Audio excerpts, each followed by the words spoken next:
morning. I see the attendees are coming in, so I'm going to give it a few more seconds while we let everybody into the webinar, and then we will get started.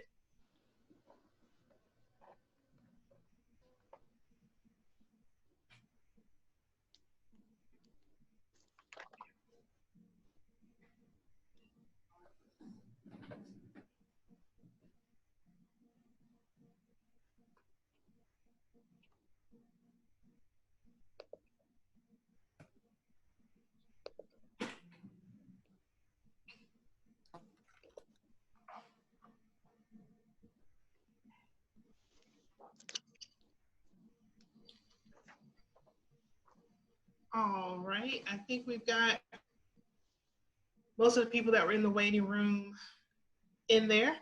Good morning, I am Synethia Williams. I am the Education Committee Chair for South Carolina APWA. Thank you guys for joining us. We'd like to welcome you to the first South Carolina APWA virtual workshop focusing on leadership in public works. The board came to the tough decision to cancel the annual conference, but the health and safety of our members is the most important thing for all of us. Although we can't meet in person, we do hope to continue to provide our members with relevant and beneficial education opportunities. The Education Committee plans to provide many of the same workshops that you would have seen at the state conference throughout the year through virtual workshops.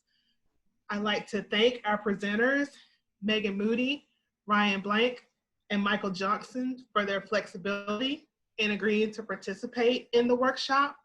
I'd also like to thank Dana Higgins, the South Carolina APWA president, for her dedication to the chapter and leadership efforts to keep us all connected. I hope you all were able to participate in some of the chapter chatters that they had while we were all in quarantine, and hopefully we can continue to have more of those. I'd also like to thank the South Carolina APWA Board of Directors for their vision and support as we take the steps into the virtual education world. We really appreciate your leadership and foresight. And a special thanks to Samantha Yeager, Sarah Holler, Jennifer Satterthwaite, and Mary Kate Cruz for their hard work in putting together today's workshop.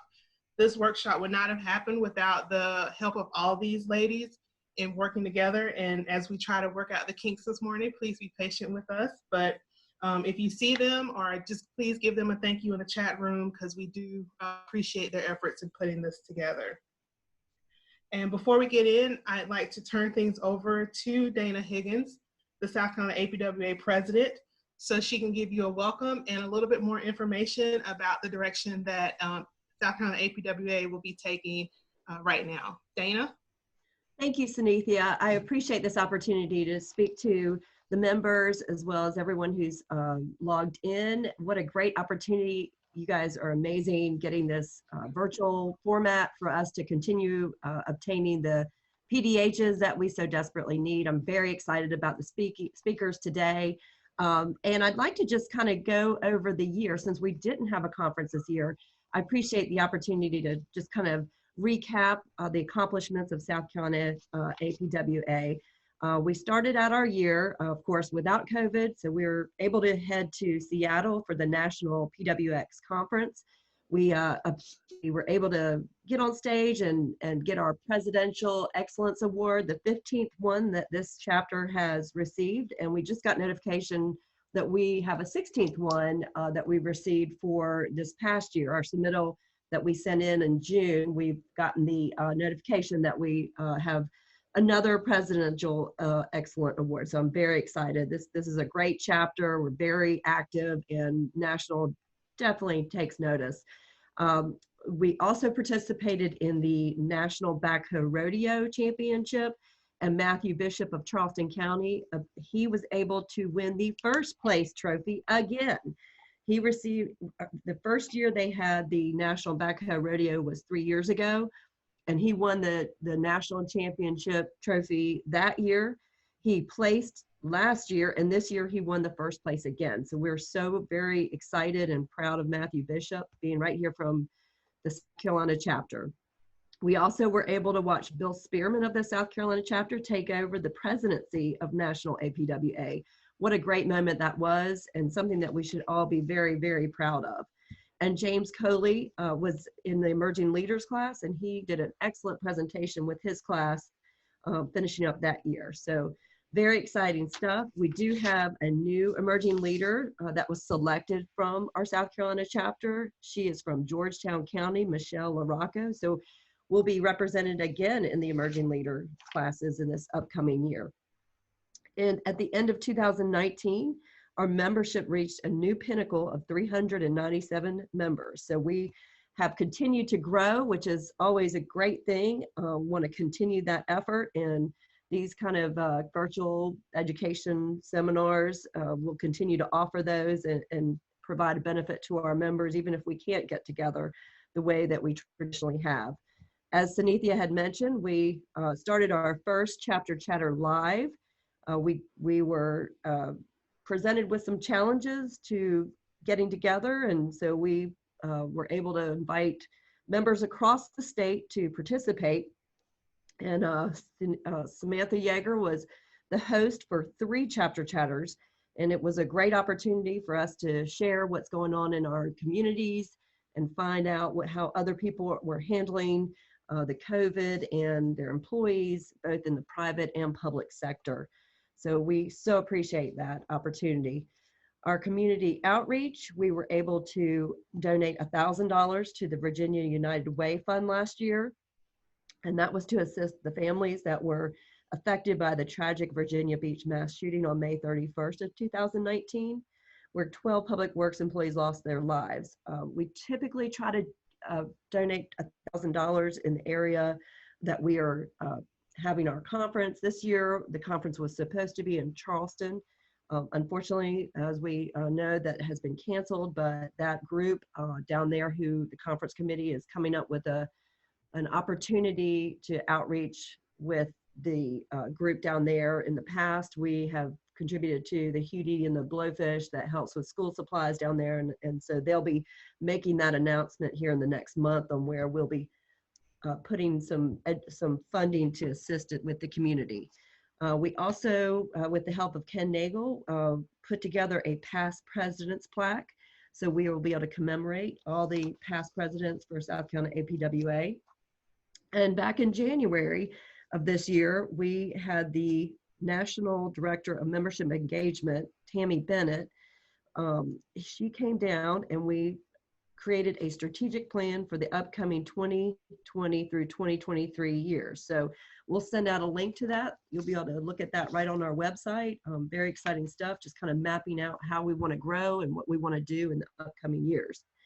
Nationally, Robert Anderson, the City of Columbia Public Works Director, won the top 10 Public Works Leader of the Year. So we're so excited about that. That's a very coveted position and very difficult to obtain. As I mentioned, the emerging leader, Michelle LaRocco of Georgetown County, and then City of Charleston's Public Services Department was awarded the accreditation for APWA. So a lot of great stuff going on with our chapter, and we are negotiating through this new reality of the virtual world. So that's kind of a nutshell of what we have been doing this year, and I'd like to really go right into the awards to talk about. We did have a award selection this year, even though we weren't able to get together and present it in our conference. We do want to recognize there were 3 award winners. We have 2 Project of the Years and 1 Public Works Manager of the Year. So I'll just kind of briefly recap the state award winners, starting with the Connecting the Creek with Thomas and Hutton. That's on the left of the screen. That project was submitted by the town of Mount Pleasant, and that project consisted of connecting the Shem Creek. There's 2 sides of Shem Creek, big recreation area, numerous restaurants on both sides. Safety of pedestrians crossing from one side to the other became a concern. So they constructed the new pedestrian bridge. They also were able to construct a public park space on the water. So the parcel they worked with was transformed into a quaint ADA accessible park area, complete with planters, palm trees, benches, elevated deck, landscaping, bricked accessway, bike racks, and rocking chairs. So very exciting project that was won in the structures category. The other winner, project of the year, won in the environmental project category, and that project was awarded to the City of Rock Hill for the Cotton Mill Stream Restoration Project. That project was submitted by, like I said, City of Rock Hill. The goal of the project was to improve water quality by reducing stream velocity, eliminating bank erosion, eliminating invasive species along the banks, and increasing dissolved oxygen in the stream. There was a TMDL at the stream for dissolved oxygen and fecal coliform. The work included new retaining walls, stream bank restoration, live plantings, and the city crews did all of the work, saving them 30% from their original budget of $300,000. So we were very excited to present that award to them for their hard work on the stream restoration project. Good work. And the last state award I'd like to discuss is the Public Works Manager of the Year. That was awarded to the Director of Public Works for Building and Facilities, Eric Lutz, down in the city of Folly Beach. Well deserved. Eric began his career with the city of Folly Beach in the building department, quickly rising up to the rank of building official in 2008. In 2014, the previous Public Works Director retired, and Eric skillfully blended both positions to take over a hybrid role as Director of Public Works and Building and Facilities. He worked tirelessly to support sanitation operations, beach renourishment projects, capital projects, and even code enforcement on occasion. So that was a very worthy candidate, and so our awards committee gave the Outstanding Public Works Manager to Eric Lutz. So we're very excited for him. I'd also like to mention our scholarships. We actually had 4 scholarship winners this year, which is one of our largest submittals that we have received since we started the scholarship program. We were able to give $1,000 scholarships to each of these candidates. Annie Higgins is a sophomore at the University of South Carolina. Nikki Grimble is a graduate student from College of Charleston. Brittany McAbee, MBA at Anderson University, and Jacob Plummer, who is a senior at Clemson University. We're so excited to participate and support these fine people in getting their education and continuing. So that's all I have, Sunithia. I really thank you so much for all the work that you guys are doing. I'm very excited about the seminar today and listening to the presenters. So I'll just hand this back over to you. All right. Awesome. Thank you, Dana. Again, congratulations to all of the winners of the 2020 awards and the scholarship recipients. If you want to know more about the projects and the people who won in 2020, you can learn more by visiting the South Carolina APWA website. There's a page there with more information about the project. So, and please be sure to encourage others to submit applications for 2021 for scholarships and projects as well. Before I introduce the first speaker, I would like to remind everyone that today's workshop will be recorded and made available for attendees afterwards.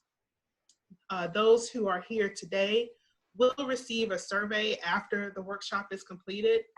This survey will not only help us plan for future educational events, but it's also the way we will find out attendees who need PDHs will be contacted. So please look out for that survey link and be sure to fill it out for us afterwards. That would be greatly appreciated. The PDH certificates will be sent to attendees after the workshop via the email address used for the registration and the information that you put into the survey. So again, look for the survey after the workshop and be sure to fill that out for us. We also strongly encourage participation during today's workshop. Use the question and answer section. There's a Q&A button that you should see on your screen, either if you're on your laptop or your mobile device. Use that to ask questions of each presenter during the presentations. The Q&A section will be monitored throughout the workshop by the moderators. They will gather all of the questions that you ask, and after the presentation, we'll ask those questions of the presenters and get your questions answered. Also, we know we can't offer in-person networking right now, And so while we do miss seeing all of your beautiful faces, we encourage you to use the chat feature during today's workshop. It's kind of the next best thing that we have. So that's a way for us to keep the discussion going on today's presentations is during the chat room. If you do use the chat room, don't forget to select panelists and all attendees when chatting. If you select just that way, the panelists can see what you're talking about as well as all of the attendees. So be sure to use that. We also realize that, a 3-hour online workshop can be a little difficult or challenging to sit through. So we have scheduled breaks throughout the workshop. At that time, feel free to, give everyone the opportunity to answer the phone, respond to emails, things like that. We will be keeping up with the time to let you know when the break is starting and then when the break is over. So that way, if you have to step away to get back, we're all very busy. We understand that, and we appreciate you taking out the time to participate this morning. So that's why we wanted to make sure you had the opportunity for breaks to go back and check into the day job. So now I will go into introducing our first speaker, who is Megan Moody with Weston and Sampson on mindful mentoring, optimizing individual potential through development. Megan is a team leader with Weston and Sampson. She received her BS in civil engineering from the Pennsylvania State University in 2005 and was commissioned in the United States Marine Corps. Following her military service, she worked as an engineer and construction manager for NAVFAC at Marine Corps Base Quantico. I apologize if I was supposed to pronounce that differently. She has worked for Weston and Sampson since 2013 with a design focus on water transmission, wastewater collection, and pumping. Thank you, Megan, and I will turn it over to you for this first presentation.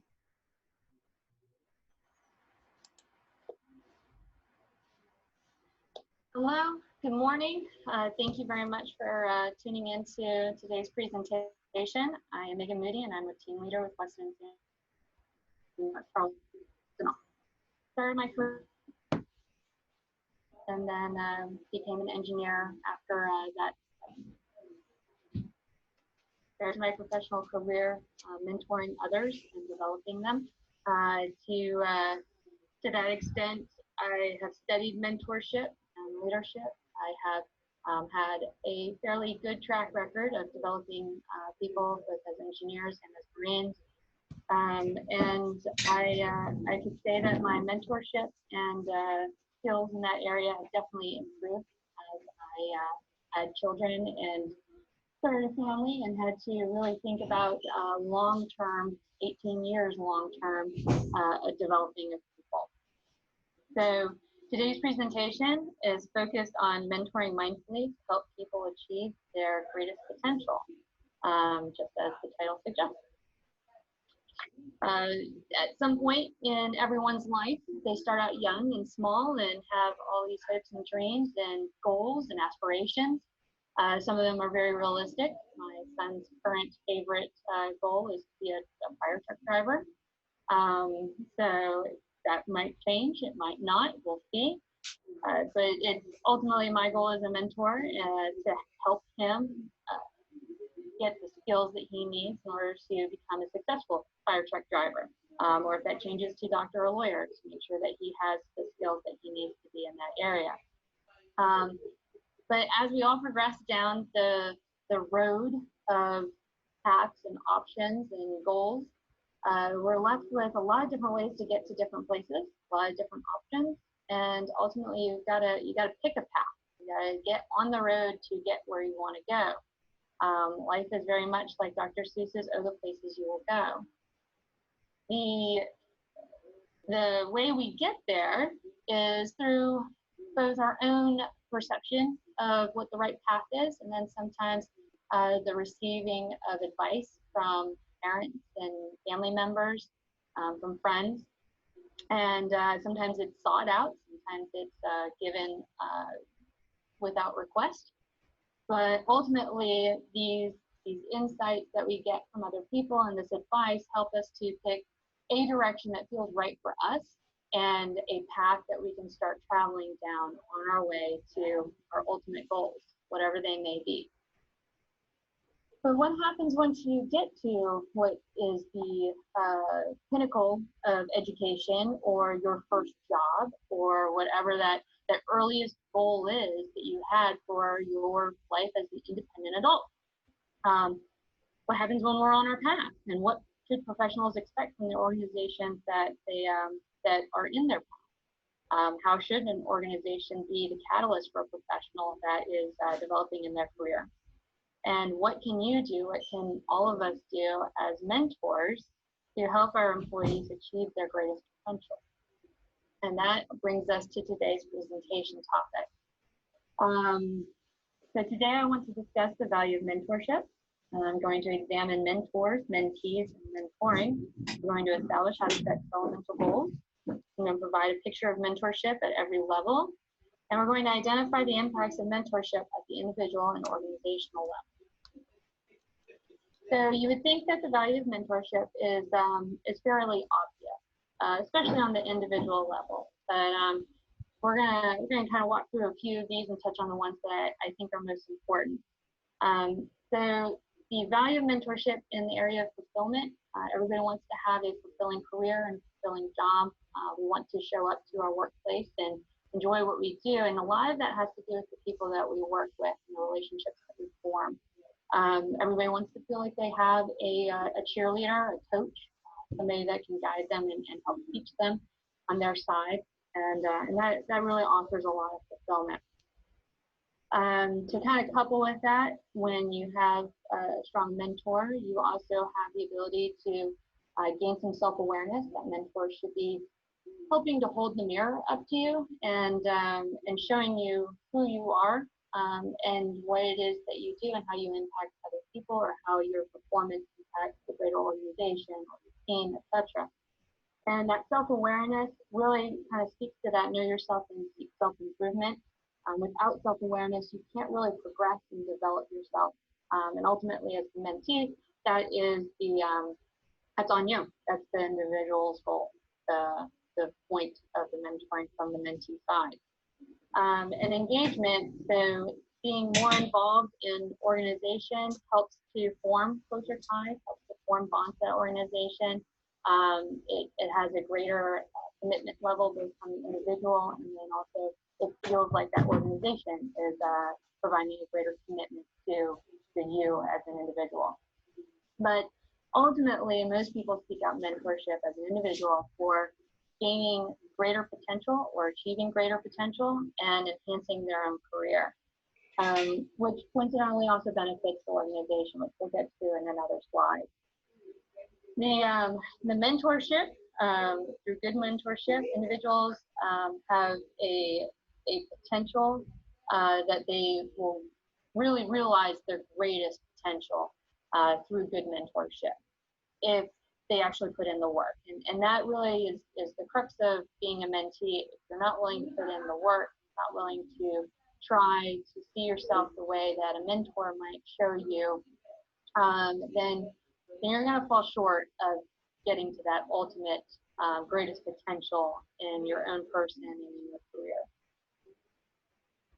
On the flip side, the organization through mentorship gains similar things, but from a very different perspective, as you might imagine. The culture is a huge one for me.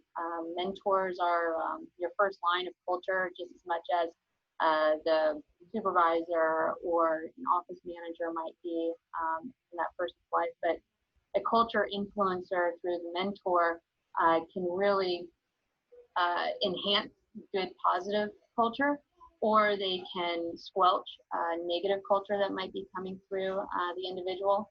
But ultimately, there's a huge enhancement for good mentors and the culture that they can bring to the table through their own mentorship and guidance. Expectations, so there are always expectations with every job. They come from whoever the supervisor, the direct report is for the individual. But these expectations from mentorship can really go beyond this. There are the expectations that may be outside of normal day-to-day tasks They may be next level expectations. They may be developing human skills, soft skills that will play into their next level, their next role, or it may be expectations that help to enhance the team or help to enhance the projects that are being performed at the time, which plays right into performance. Every time that you help to guide an employee into being their best version of themselves, you're going to have an increase in performance. If every individual is increasing their performance little by little, day by day, then the entire team has a stronger set of cogs that are all spinning together to churn out improved, enhanced work, no matter what the industry is. Development is kind of a big deal because you can have targeted development, and through mentorship, it has the opportunity to be continuous, as long as the mentorship is continuous. By targeted, I mean that your organization can really define what the best skills are that an employee has to offer, and then help to enhance them, and then choose other skills that maybe need to be more developed, and target how to develop those so that they become part of the total individual package. And then ultimately, the organization knows where in the organization those skills are needed and can start to develop and target an individual with that in mind. Not to say that the mentee shouldn't have a say in where their career goes, but career should be focused around a person's strength. And the mentor program or a mentor should be able to identify those strengths and then match that up with a career path, an ultimate target, and help to add in any skills that are not readily developed yet. Very targeted solution with a long-term goal in mind. And then finally, retention. And it might be the most important part of having a mentorship program in an organization. An employee who feels the investment from their organization through a mentor, specifically for a mentor that's within their organization that understands the organization's culture, understands the organization's structure, understands how to get promoted, what job opportunities are out there, etc. Those type of programs can help develop and foster loyalty from the individual employee. And it also helps the individual employee to see where in the organization they best fit and where they might want to go. And ultimately, retention helps an organization to retain knowledge and experience that the individual employee already has. And then by retaining that, you also don't have to go through the costly process of replacing knowledge and experience. And that knowledge and experience, while there may be another person who has those specific skill sets or has that specific ability to do the job, they don't necessarily have the knowledge and experience of the organization and its culture and the corporate goals and where the group is going to be going. And that takes time to develop and ultimately cost an organization. They lose top employees. Which brings us to management skills continuum. The management skills continuum, not a super complex graphic, but on the left-hand side, you see the typical management pyramid. You've got non-management at the top, you've got top management at the top, and then you have supervisors and middle management here in the middle.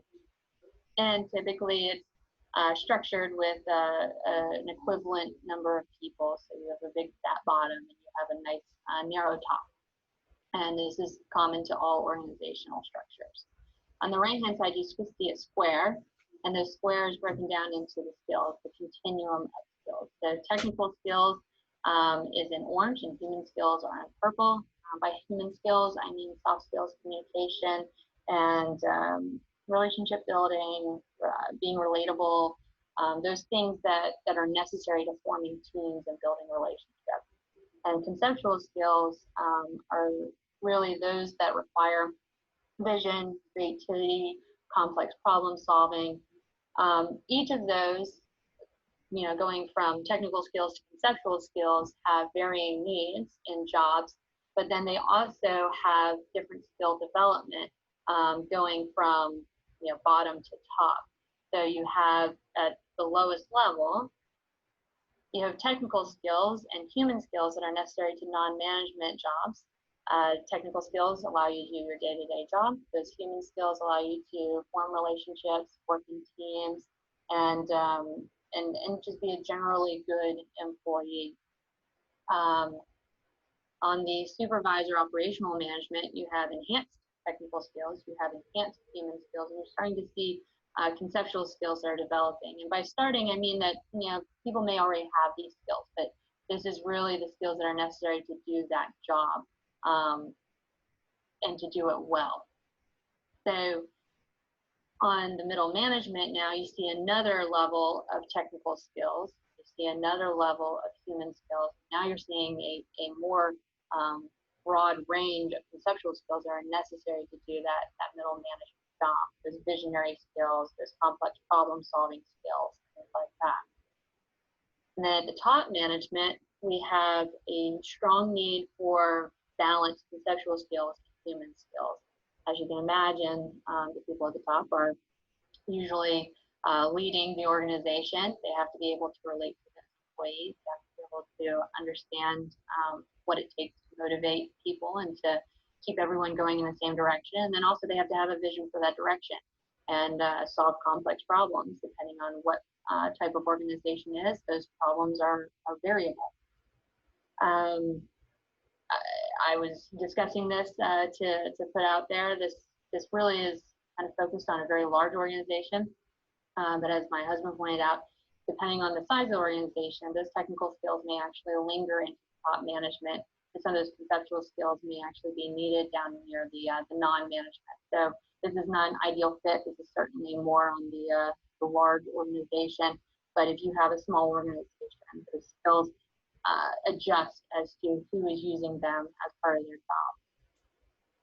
So to advance, if we use mentorship, then you have the opportunity to introduce those variable skills earlier in a career.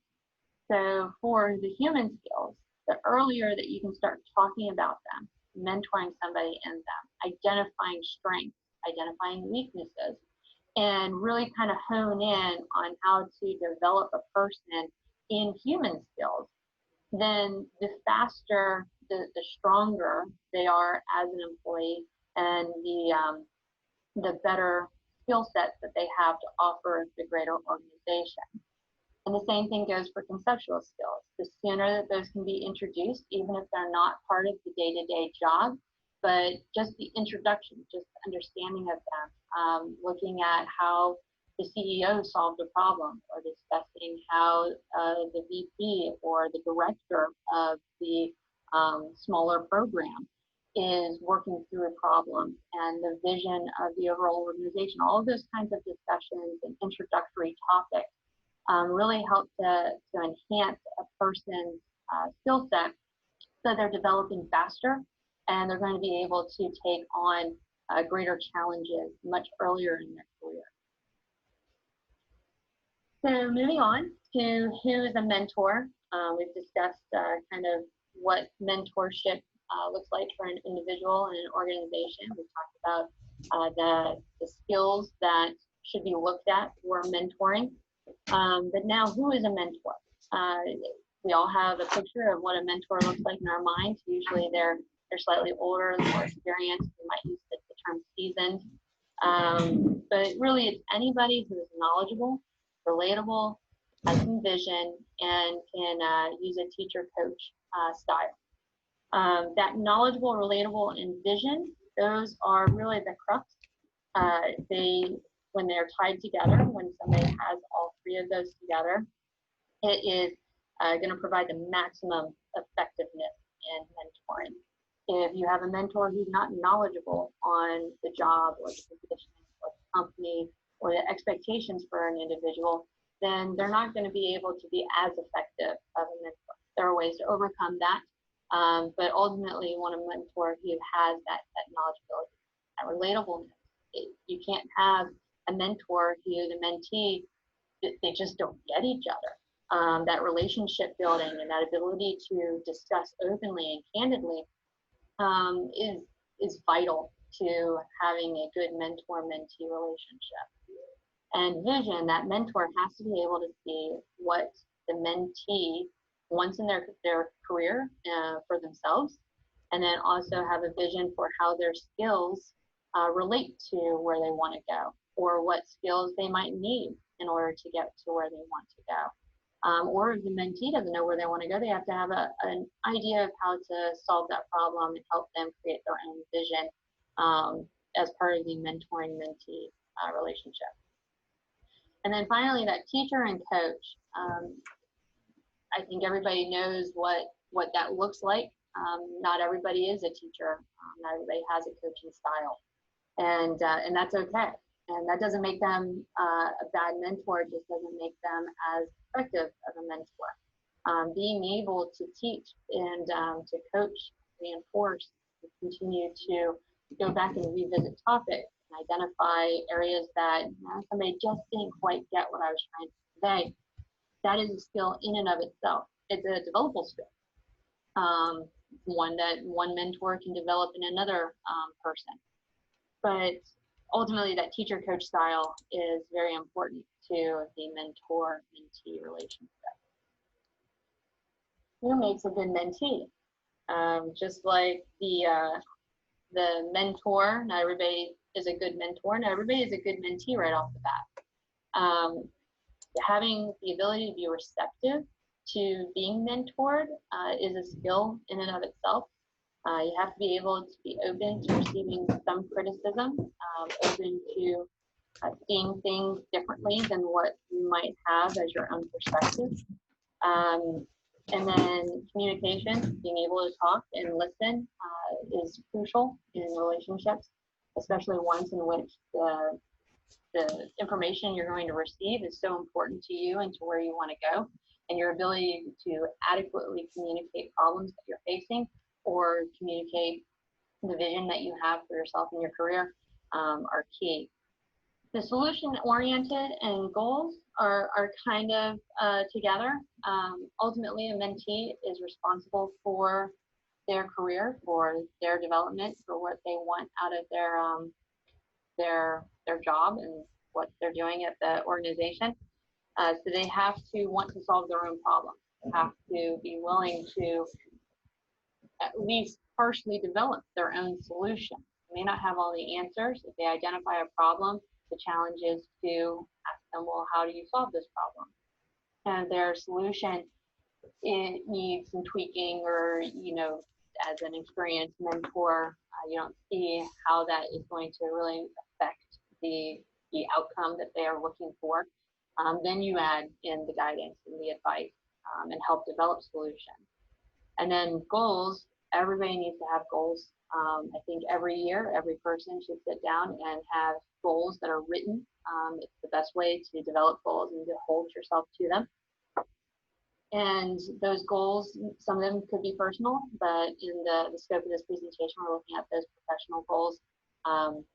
Maybe what the ultimate position is that you want within an organization. Maybe it's skill related. What new skills do you want to develop over the next year? But the mentee has to have goals that work for them, that really help them achieve their greatest potential. And it should be noted that a mentee may not be able to develop their own goals.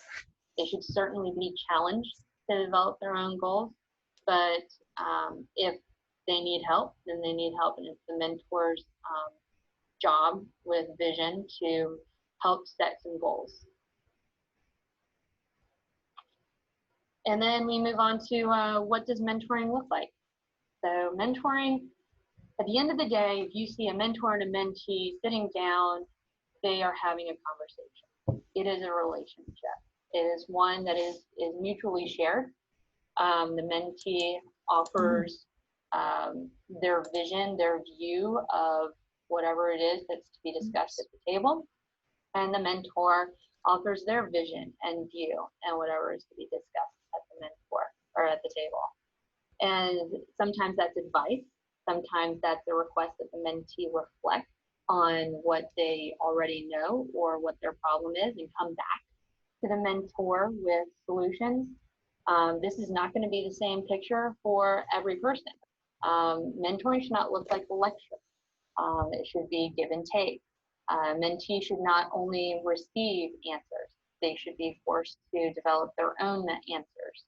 And then the big part of mentoring, from my perspective, is that goal setting and planning. Ultimately, because the mentee is responsible for their career and where they're going to go and how they're going to achieve it.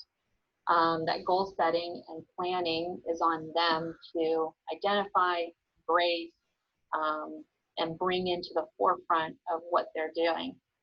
And going back to those management skills continuum that we had a couple of slides ago, that goal setting and planning should take into account those introductory skills that maybe are not necessary to today's job, but certainly will be necessary for tomorrow's job. So we move right into setting developmental goals. This is actually not an easy thing to do. Not an easy thing to do for a mentee, and it's not an easy thing to do for a lot of mentors. It takes time to learn how to set developmental goals. Sometimes, as a mother, I will set developmental goals that are entirely too difficult for my 3- and 4-year-old to achieve, and it's unrealistic and it's unfair. And the level of success they don't achieve is evident by the number of tantrums that we have. So recognizing somebody's strengths and then adding onto them, that is the starting point for developing goals. Career planning, really important. But if you develop a career plan and the ultimate goal is to be CEO of the company, but you're all the way back at the non-management position, then the going back to developmental goals that are right there at your level is important. It is not fair for me to expect that my 3-year-old be able to read a book when I've never taught her the alphabet. That is the same kind of analogy. So that career planning plays into setting developmental goals, identifying the needs. So if you're at step A and you want to get to step C, what do you need in order to move to B? And then what do you need at B to move to C? Some of that is how do you get to B using your strengths and mitigating those weaknesses? Or do you absolutely need to have a skill to continue to advance? And then setting a developmental goal for creating that skill set. Realistic opportunities. So those first 3 were kind of about the what we're going to set as the goal. Realistic opportunities is the how you're going to put that goal into action. If you don't have a realistic opportunity to practice what you have as a developmental goal, then there's just not going to be a level of success to ensure that is a repeatable skill. Realistic opportunities should have incremental goals with them. Ideally for some people that might be 1 week, that might be a month, that might be 3 months. It depends on what skill set we're looking at and what the realistic opportunity is to practice it. The realistic opportunity should allow for success, ultimately. And it's up again to the mentee to succeed or fail, but that opportunity to succeed or fail has to be presented in that developmental goal. And then finally, you have encouragement and follow-up. In order to achieve our greatest potential, nobody is going to do well feeling like they're on an island, that they don't have somebody who is on their sideline cheering them on and helping them to keep their eye on that ultimate goal, that big vision. And then the follow-up, a mentor has to follow up with a mentee. It's not always on the mentee to say, hey, this is what we achieved, or I'm stuck here and I don't know what to do next. That mentor needs to go to the mentee and follow up on what happened, what went right, what went wrong, what to do next. Sometimes go back and repeat a step in order to really hone in on something that needs some strengthening. So Moving on to mentorship for junior staff. The mentoring for junior staff, pretty easy to envision, to see what this would look like. It's one-on-one. It's very tailored. The mentorship is going to be driven by the mentee. Their vision for their career is going to help shape what type of targeted mentoring is going to be given by the mentor. And then the incremental goals. This is coming up again because it's so very important to nail down those incremental goals between mentor and mentee. That mentee's incremental goals at the junior level really needs to be 6 to 12 months. Making it shorter may be incremental goals, and those are more like tasks, but they're not actually the goal. They're the individual steps to achieve the ultimate goal.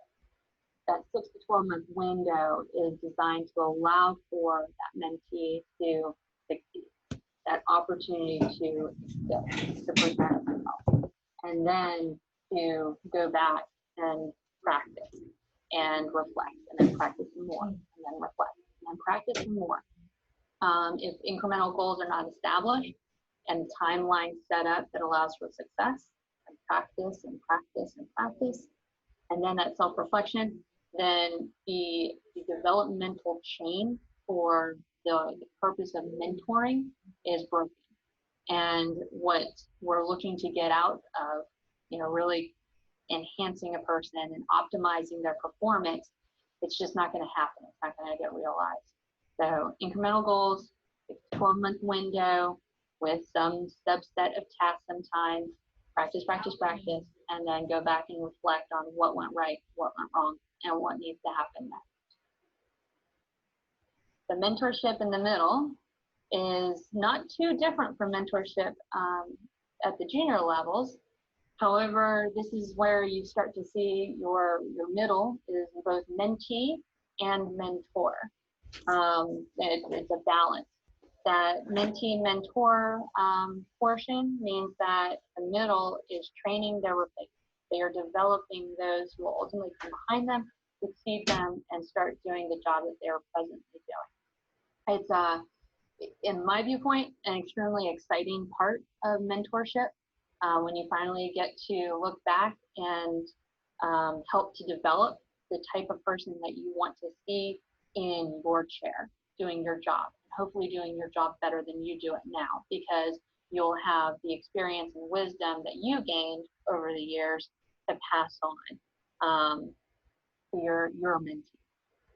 As a mentee, when you're in the middle management, that supervisor, middle manager roles, you've got a different level of mentorship. It's still one-on-one, still tailored, but we're now going to introduce stretch assignments. Stretch assignments are those assignments that a mentee might feel squeamish about taking on. It's bigger than anything that they have done previously.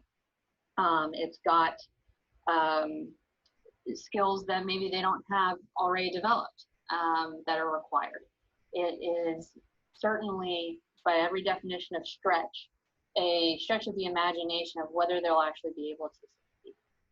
I currently have a couple of assignments that are stretch assignments in a technical skill area, and then also in a professional development area. And when they're first presented, it's a little scary, kind of nauseating. You have to, as a mentee, grit down and say, yes, I can do it, even if your entire body is going, no, I have no idea where to even start.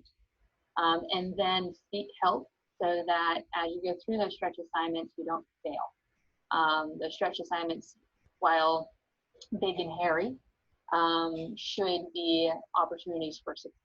Just like those incremental goals that we're looking for in the junior level, stretch assignments are longer goals that we're still looking for opportunities for success. The other thing to note in this mentorship in the middle is that we're both adding and refining skills. So in the junior level, really a lot of it is adding skills, but now in the middle, we're adding and refining. And by refining, I mean that those skills that we maybe came in to our careers with already that are our strengths. We're looking to hone them and advance them so that they continue to be our the crux, the pinnacle of kind of who we are as professionals, and then continue to add skills that are going to allow us to achieve our ultimate goals based on either the stretch assignments, those long range goals that we're developing for ourselves, things like that. Formal training is also introduced usually in the middle, as a mentorship tool to help continue developing certain skills. We get to mentorship at executive levels. I often hear from those in organizations who move up to a level where they don't have time to take on a mentee, even though they're at the greatest point in the organization and have the greatest experience and knowledge to offer. Frequently, they have so many additional tasks, both administrative and staffing, personnel type tasks, that they can't take on a one-to-one mentor with all of the employees that they have the ability to influence. So instead of looking for one-to-one mentoring opportunities, I recommend that those executive levels look for group mentoring opportunities. So it's much easier to take aside a group of budding professionals that are in the middle or that are down at junior levels and collectively advise. It won't be the same one-on-one or tailored message that we want to see for those junior levels with targeted mentoring, but it certainly helps to enhance the culture, helps to impart specific wisdom from that senior leadership in our organization. And if there is a point of skill set that somebody that the senior executive notices is missing or could be better enhanced or should be developed further, that is an opportunity to give that advice and discuss how to develop those skills. And then leave it up to those individual mentees to go back and discuss with their one-on-one mentor or develop it based off of the advice that was given in the larger group set. So as a mentee, just because you're at the top of your game, just because you're the CEO of a company does not mean that you've got it all figured out. And I'm sure every CEO would probably agree that at some point during their position as a chief executive officer that they wish that they had more mentorship or that they needed mentorship or that they didn't have all the answers or couldn't quite figure out the best way to go about solving a problem. At this point, because you're at the very top, the opportunity to find a experienced or a more seasoned person, it may be scant. There may be somebody in the organization that you can discuss this with who has that wisdom and experience. But a lot more of this is going to be peer-to-peer. You might reach outside of the organization to discuss between executives without giving away too many nitty-gritty details, but kind of a wave top of, I'm presented with this type of problem. What have you seen in your organization? How have you addressed it? How might you address this? And try and figure out the best way to solve your own problem, because at this point you're probably an expert at developing your own goals or developing advice, and you may have more specific. It's really what you're looking for.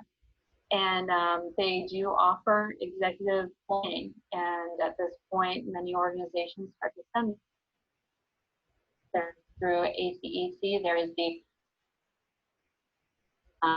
executive training that goes all over the country and pulls together top folks in different organizations to continue to enhance their skills as organizational leaders.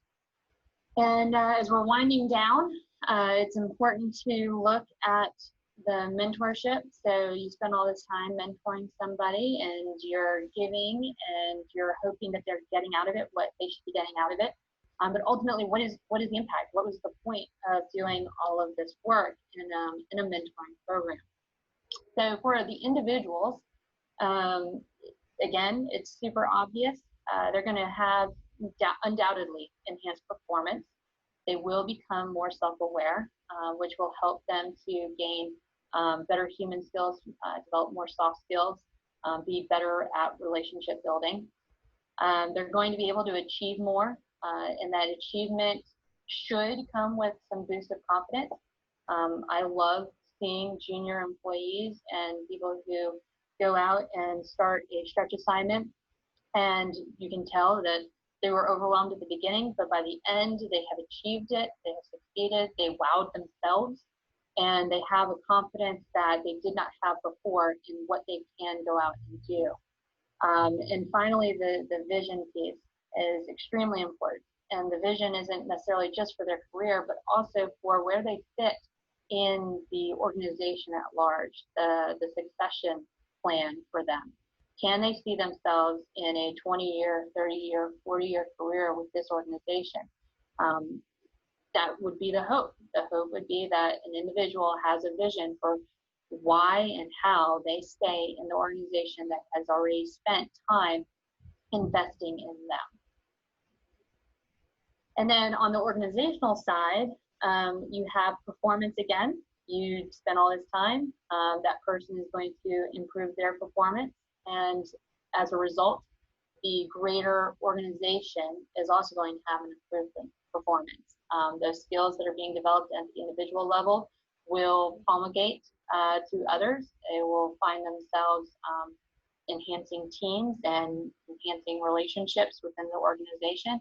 And then also it's a pay it forward. So once you mentor somebody, they move up, and then they go and they mentor somebody else and continue to cycle through this development of individuals within the organization. Succession. Through mentorship, you're going to be able to identify people who have top-notch skills that are necessary to backfill positions in the organization and create a strong succession plan. You're going to develop that deep bench that every organization wants to have in their leadership wing. It's not enough just to hope that, you know, one day this person with these technical skills will be able to run the organization. That development starts through mentorship as much as it does through individual job assignment. Retention, we already talked about this, but it can't be said enough. If you retain top employees, if you retain the talent that you have spent time investing in and mentoring, then you don't have to reinvest at a greater cost to new people that you're bringing in from outside the organization, or to train another level of junior staff to take over in the middle management, etc. Retention is the bread and butter of an organization's health. And culture. Mentors drive culture, and culture is probably the greatest effector on an organization's success. No matter if they're making the next manufactured drug, and that group of people have to have strong relationships in themselves and others, and in the greater organizational goals. That culture is a main thing in an organization. So key takeaways. We went through quite a bit. I'm starting to need some water to drink because it's been a lot of talking. But the key takeaways here from Mindful Mentoring is that if we do mentorship with the ultimate goal of developing better people with stronger skills, we're going to create people with a better performance. They're going to be able to do their jobs better. They're going to be able to help their team do the team's job better. As an organization, we will all perform together better and achieve those organizational goals that start with the individual person. Retention, we've talked about this ad nauseum. You will definitely have a greater success at retaining top talent if you use mentoring as a tool to develop individuals and to invest in those individuals' futures. Culture, you will absolutely have a enhanced culture with the right mentors in place that are able to explain, demonstrate, exemplify the culture that the organization wants to have. And then success. Success in mentoring is a success for everybody. The entire organization will be lifted up through mentoring and developing people to be the best versions of themselves to get to where they ultimately want to go for themselves and then also for others. So with that, I have a parting thought, a quote that I really think kind of wraps this up from Steven Spielberg. The delicate balance of mentoring someone is not creating them in your own image, but giving them the opportunity to create themselves. And with that, I will open this up for questions. Thank you.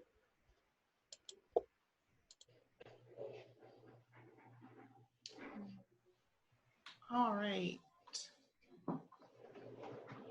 Thank you. Thank you, Megan, for that great presentation. We did pre-record Megan's presentation. We were going to see if she would be able to jump on this morning. I don't think I saw her. I'm on. Okay, good. I wanted to make sure you're here. Yeah.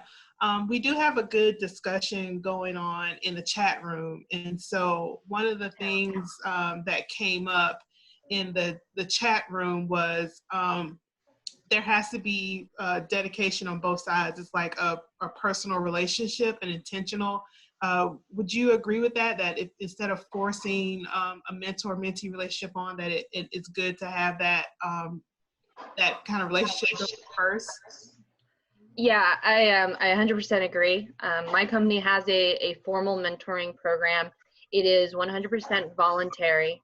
And on both sides, you have to volunteer to be a mentor and you have to volunteer to be a mentee. And it's an application process. But I've never heard of anybody who applied to participate not being asked to follow through, especially on the mentee side. And I think every mentorship program, I mentor at the Citadel, it's also all voluntary. The forced mentoring, you see it in your on-the-job training though. When you have supervisors going over work or teaching a skill, that kind of thing, there's an element of forced mentoring that happens there. We don't call it mentoring though, because you're teaching skills that you need on the job. But there's also an opportunity for forced mentorship in that role. I call it mentorship by opportunity. So something happens in another group and you say, you know what, let's have a minute and talk about this because I saw this happen over here and I just want to make sure that you're aware because I don't want to see you make the same mistake. Or this is something that you know, if you were in that same situation, you could do to you know, get X, Y, and Z results. So there is that, but it's not the mentoring that we're discussing here in this conversation. That's far more closely related to on-the-job training. Okay. And something in the chat room, there was a discussion about how it's not an official mentorship program that may have started. It's kind of when new employees are brought on, but once they're fully trained, it tends to dissolve. Do you think the mentorship programs work better when there's an actual formal program in place at the organization versus the informal, we'll bring you on as a new employee and as a way to keep it from dissolving as that employee stays with that organization? I think it is, and I think the reason it dissolves is because we don't really look at those first 6 months as mentorship. It's almost like a warming in, helping somebody to kind of figure out the ropes and learn where things are and meet people, etc. And then the thought is that you form your own mentors based on who you gravitate to. But what about those individuals who don't know how to ask for mentorship? Or those people who have excellent mentoring that they could give, but it's not spread around. It's only targeted with 1 or 2 people that they're in contact with. So having a developed formal mentorship program helps to ensure that the opportunity for mentoring exists and stays intact And then to further on that, mentoring is not easy. It's not automatic. It's not something that everybody does well. So having mentors that mentor the mentors kind of helps. So I have, several people that I mentor them on how to be better mentors to the next level. Because I'm no longer mentoring at the lowest non-management level. I'm mentoring those middle managers and those supervisors. So part of my mentorship is to teach them how to be better mentors. Okay. And so for a organization that doesn't have a formal mentorship program and they would like to start something like that, what would be a recommendation or tips that you may give to that manager who's out there thinking about starting something like this at their organization? So the way that we do our mentoring program is that we try and buddy up people who have shared interests or shared personalities, something that will help them to form a relationship, because it's awkward.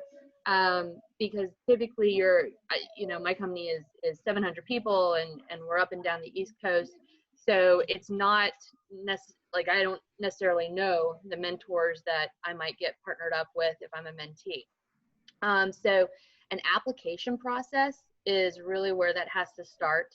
And you want to advertise it and give a long enough period of time for people to put together an application. An application for ours is pretty simple. Like, what do you want out of the mentoring program?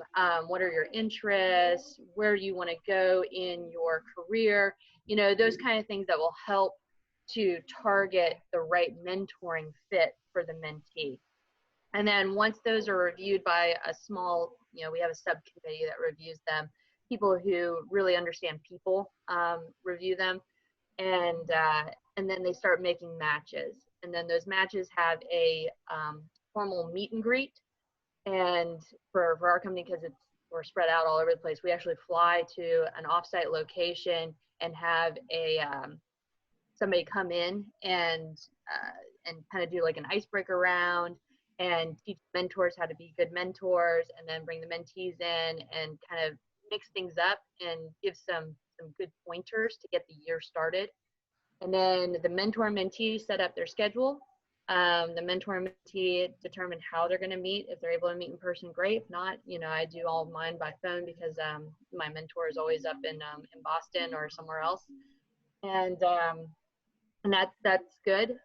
The Citadel, the one that I participated there, I've had multiple mentees there with students.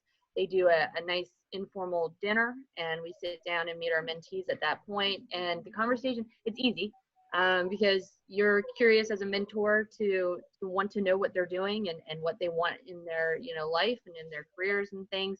And then it continues to just be a month-to-month conversation from there. So that is probably the least formal, and my company's is probably the more formal of the structured mentoring programs. But just getting it started and then growing it from there and tweaking and getting feedback, there's not a whole lot more that needs to be in place. Oh, great. Well, thank you again for being flexible with us and doing this virtual workshop. I've learned some things about mentoring that I hadn't considered before, so I hope the rest of the attendees also got something. I'm sure they all did. Like I said, there is a discussions about mentoring and mentorship programs going on in the chat room. So during the break, feel free to continue that discussion going. We will break now and come back at 10:20 with our next presentation, Memoirs of a Millennial Middle Manager. I think that will be one that a lot of you guys are looking forward to as well. And again, thank you, and we'll see you back here in about 10 minutes.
Hey,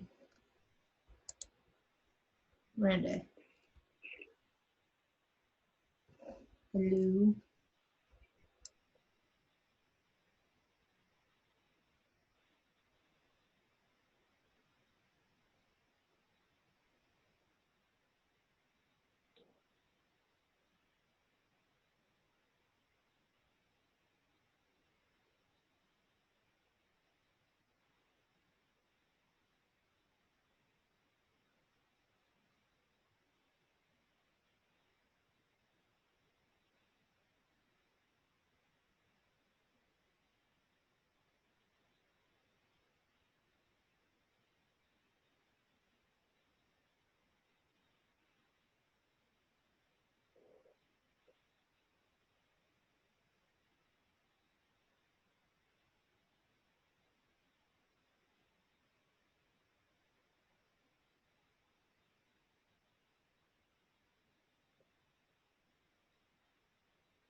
Oh,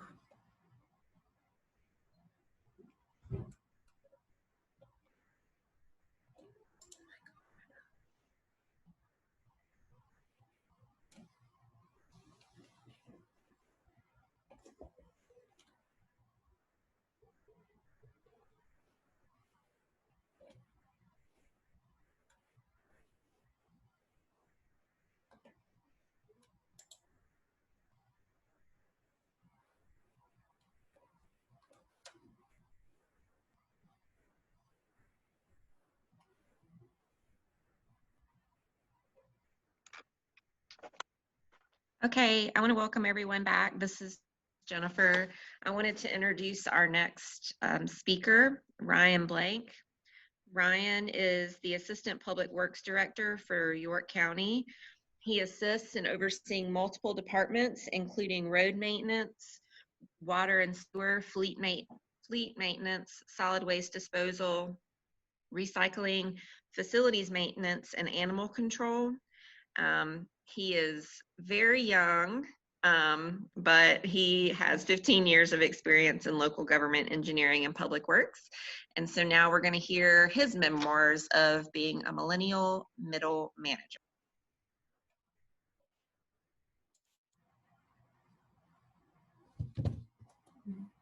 oh no.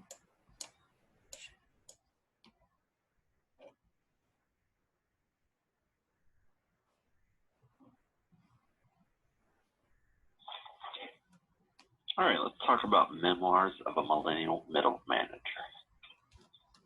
And just like a millennial, I want to start off by talking about me. My name's Ryan Blank. I'm 36 years old, and yes, that makes me a millennial. I work for York County government in South Carolina as the Assistant Public Works Director. I have 15 years experience in public service, but I actually started with York County 20 years ago as a high school intern when I was 16 years old. Just kind of never left. And I'm currently the APWA South Carolina Upstate Branch President. So York County Public Works, I report to a Public Works Director, and then he and myself oversee 8 different county departments. So we have road maintenance, water and sewer, solid waste disposal, solid waste collection and recycling, facilities maintenance, fleet maintenance, animal control, and county prison. Each of these departments has its own supervisor or director, and they specialize in their field. And then some of them even have assistant supervisors. In total, we have 260 employees in our public works department. So as the assistant director, I'm the middle manager that serves as the liaison between these 260 employees and the big boss.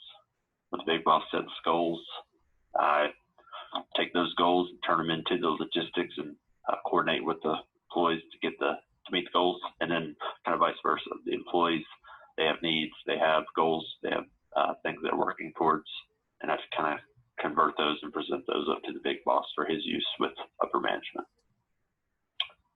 So really, why do we need a middle manager? Can the big boss not do that themselves? And then you think we can all just be trusted to do a good job, right? Yeah. Well, it's because the big boss needs to worry about the big stuff. They're managing multiple departments or projects or teams, and they can't be expected to dive into the day-to-day grind. Their focus includes multi-million-dollar projects or budgets. They're typically outside of most employees' scope of work. Their priorities are usually meeting the needs of upper management or even elected officials.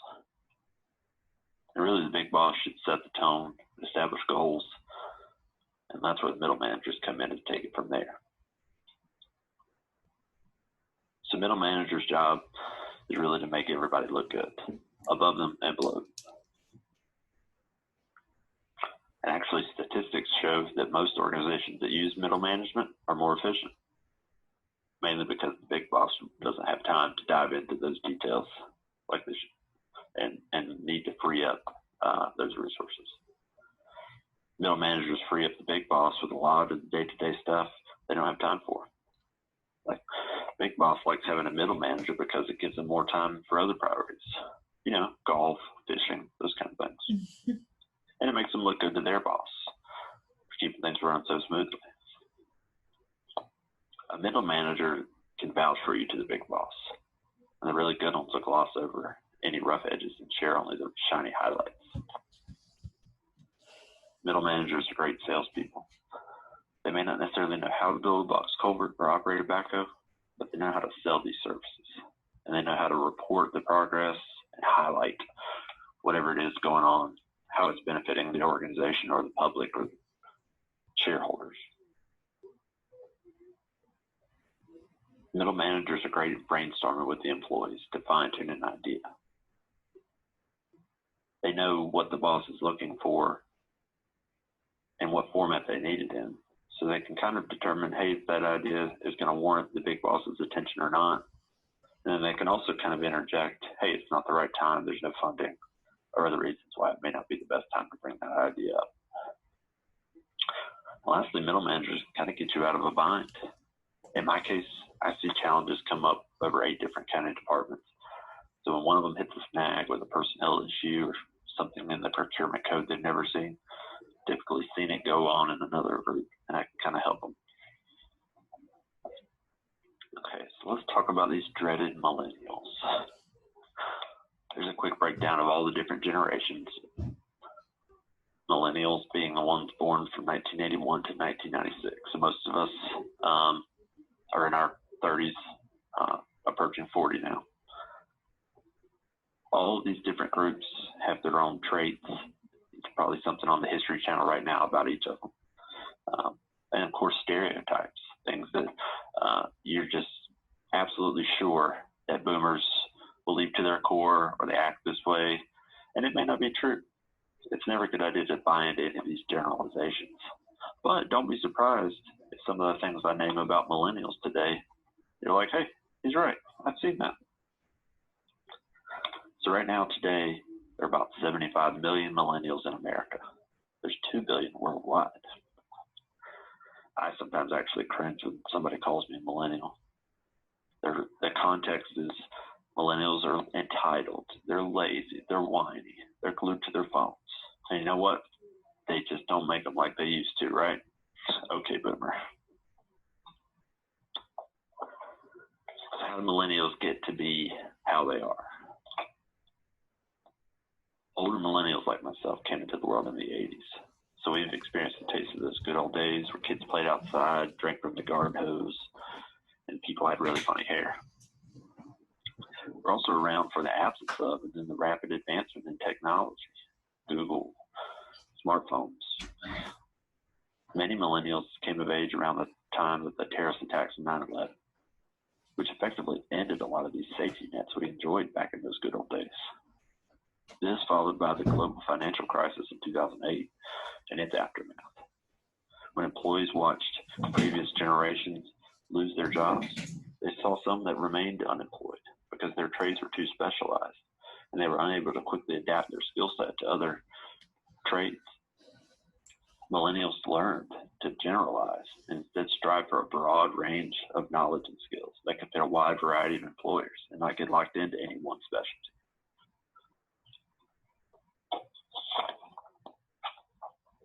As managers, millennials are going to use this broad range of knowledge and the ability to quickly Google anything they don't know to oversee a wide variety of employees and skill sets. In fact, most millennials polled say they believe managing others is the only way they're going to move up in their career. As jacks of all trades, they're typically masters of none. So they don't have, and they really don't want to hone in on any one specialty. With the rise of the internet and social media, it's led to massive improvements in the way we're able to communicate, connect with the world. It brought infinite opportunities for expanding our education. You can really learn anything, anytime, and from anywhere. Anything you could possibly want to buy is shipped to your door in 2 days. So millennials were raised during this height of instant gratification. We fully embraced technology and come to rely on a constant stream of posts, tweets, snaps, or whatever else you call them. So much so that we'd rather communicate with you online or via text than speak to you in person. Millennials may be known for their ego, but we're also afraid of direct confrontation. But you're just going to have to get used to us. As of last year, millennials became the largest generation in the U.S. full-time workforce, surpassing Gen X and boomers. Right now, we're over 50% of the global workforce, and that's expected to reach 75% by 2025. And 15 to 20% of millennials right now in the workplace are in management roles. So I'll tell you a little bit about how to work with a millennial and get used to them. Millennial workers are tech savvy and they're connected. So yeah, you're going to see them attached to their smartphones. They like flexible work schedules. They're focused more on the tasks that need to get done, not necessarily how many hours did you work. Work-life balance is a big deal to them. So it's nothing really for them to sleep in until 10 a.m., but knock out a report at 2 in the morning so they can meet that work-life balance. Oh, millennials love change. They frequently challenge what's been established in the past or social norms.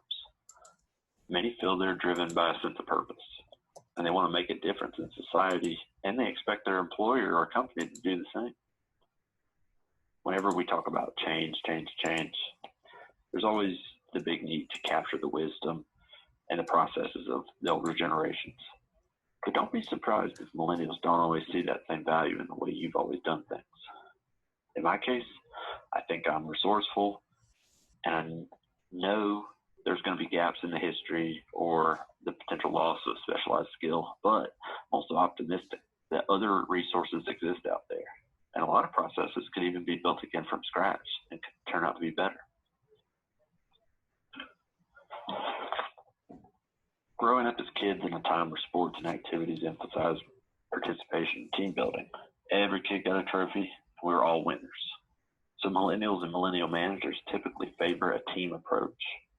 Hierarchy or titles don't really matter, as millennial leaders view themselves as just one of the team, and they're always on the lookout for people with different abilities and different perspectives and new skills to add to that team. Sharing is caring when it comes to millennials, as you can see from their social media profiles. They embrace transparency in the work they do, and they expect it from the companies that employ them also. With the rise of social media and 24/7 news, companies and businesses, as well as local governments, are more accountable now than ever before. If I don't like a service I receive at Outback Steakhouse, I'm going to blow their Twitter and Facebook up, and they're going to hear from me. So I don't personally want that to get called out for something that I shouldn't do. So I'm going to cover my bases, do it the right way, and then I'm going to document it so there's never any doubt. The big thing about millennials and their me mentality is they're going to want feedback. They don't like conflict. They don't want you to get in their face with confrontation, but they do want to hear frequently and often how they can improve. They also crave recognition. So it's very important if they achieve an accomplishment that they're recognized. So don't wait until their annual employee performance appraisal to give them feedback. Text them tonight. Tell them how they did today. So on to the so-called memoirs of a millennial middle manager. These are just a few musings and reflections from my experience. Call it the good, the bad, and the ugly. So the best parts of my job for me are empowering others and helping them to succeed. I really enjoy watching others turn an idea into a successful project. It's very satisfying for me to interview a brand new hire and then watch them grow, and then interview them again later on as they're interviewing for that next step in their career. Every day in public works brings a new opportunity or challenge. That's why people don't know what public works means, because it covers such a broad range of services. And in lots of cases, especially in county government, if another department or another entity can't handle it, hey, public works probably can handle that. So we get all the fun jobs and special projects. But public works covers such a broad range of essential services that everybody relies on every day. And you'd know it if one of these services ran out. So I enjoy the unlimited variety that public works provides. You know, one day I would be hosting a pet adoption event at the animal shelter, and the next day the landfill's on fire. And that's a true story. I get way too much credit in my position. I use the term we a lot, Like, hey, we passed over 1,000 potholes last year within 24 hours of being reported. There was no we. Somebody else passed those potholes, and I sat at my desk. So those that are doing the actual work really deserve the credit. They go out every day, even during a pandemic currently, and they provide these essential services day and night in inclement weather and who knows what else. So they have my appreciation, and they deserve the credit. Oh, millennials love change, and true to millennial form, I do too. My job is to try new things and look for ways that I can make operations more efficient or safer. I'm in the perfect position to seek buy-in and then push out some of those changes to our departments. So those are good. In contrast, it's good occasionally, not often. You'll find a millennial middle manager finds himself outside of the loop. Employees want a relationship with the big boss, and they'll skip me to get there. Now, granted, some things are a big deal, and they shouldn't waste their time going through me just to let the big boss know that, hey, the landfill's on fire. The drawback sometimes is I'll get asked for help at the last minute, or I could really help on something, and I missed out on a lot of the details. Now, since we're talking about generations and millennials, I'll give you a few examples of how it comes up in my day-to-day. I don't talk about my age, and outside of this presentation, I never associate myself or call myself a millennial. You know, I'm prepared for the position I'm in. I have strong work ethic. The way I approach things, I think is good. So, you know, and then a lot of the generational divide could just be in my head. You know, it's me thinking, hey, I'm this young whippersnapper. All of my coworkers and employees are all older than me. So it's like, it's thinking to myself, hey, I wonder what this 60-year-old thinks while I'm writing him up or disciplining him, or I'm doing his annual performance appraisal. I'll ask myself, hey, how am I supposed to proofread something for spelling and grammar from someone that's old enough to have taught me how to read? I've sat in lots of job interviews where the applicant's discussing their strong work ethic, and that was the generation they came from compared to these lazy kids in the current. Whenever our organization utilizes new technology, I don't want to single out any certain generation or people, but there's a certain group that's hesitant to adapt sometimes, and then others, they outright refuse. Not going to do it.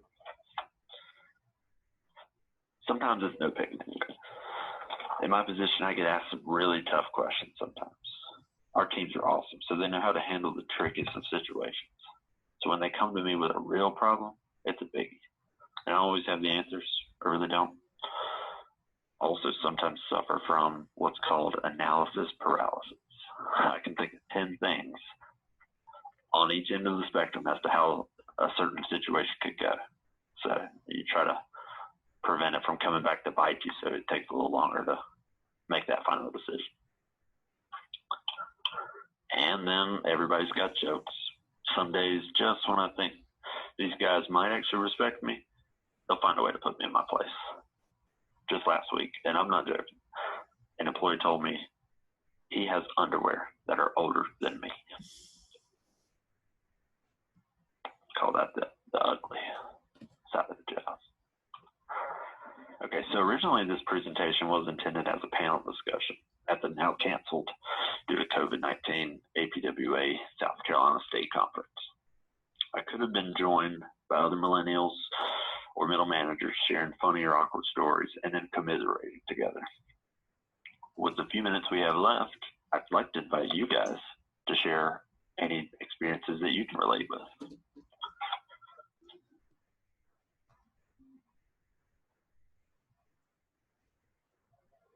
All right, so this is Ryan. I'm gonna, I guess, start with my other panelists, Michael and Megan, and then if anybody else wants to chime in with their experiences, please feel free to do so. You know, and listening back on my pre-recorded presentation, I could, and just in a week or so since I've recorded it, things pop in my head, or I see examples that either totally fit exactly what you know I've looked into and researched and shown you guys, and then things that are just completely the opposite. So, you know, truly don't buy into any of the generalizations, because it really, there's a broad range of different personality traits and things like that. So everybody's unique. But I guess, have any of you experienced anything as a middle manager, or if any of you are millennials, anything I'm sharing?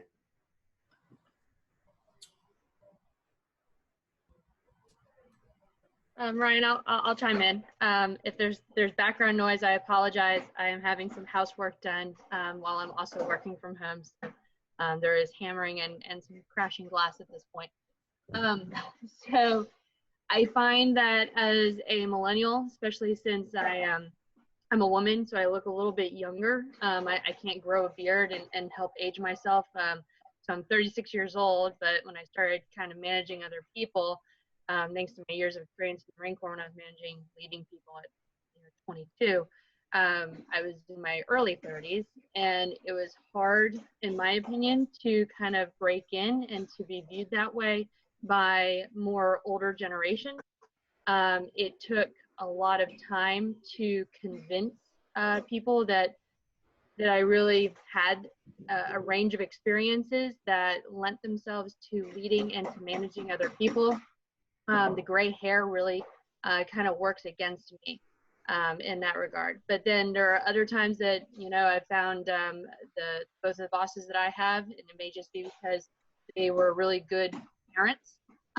They had no issues with me managing and leading and taking charge of different circumstances. So there's no hard and fast rule, but I do tend to be wary when I walk into a room and I'm the youngest person there, and I'm leading the meeting, that I'm not viewed as the right person to lead or to manage the activity. Yeah, I agree with you. That's about right. And Ryan, this is Samantha Yeager, part of the PWA on the board, and also middle manager. I started with the City of Columbia when I was 22, and I became assistant superintendent for the solid waste division at 27. And I kind of had the same experience. Like, how do you manage these people that have either worked for the city longer than you've been alive, or have way more knowledge and institutional knowledge than you can ever imagine? And how do you manage that? And I think it's demonstrating your work ethic, your work capability, your willingness to learn. But I think the biggest thing that has helped me become a manager and a leader with the city, I think, is having individual relationships with everybody, learning about their families, learning their hobbies, talking to them other things than work, and showing up and just, being there for them, which I think helps a lot in building a team and becoming a better leader.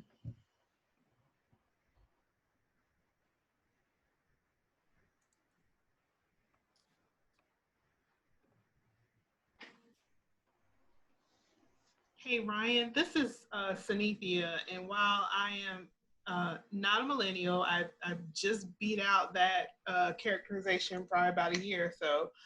One of the things that you talked about with being in upper management is being out of the loop sometimes.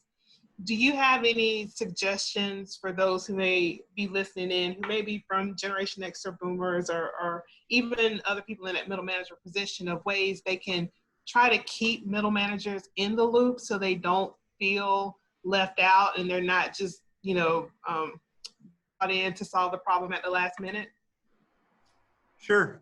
So I get why, everybody wants to have a relationship with the director or whatever that senior management position is. And a lot of times the senior manager, they kind of want to go to their go-to person and don't want to necessarily talk to 8 different people about the same issue. They go to their one-stop shop and that person will handle it from there.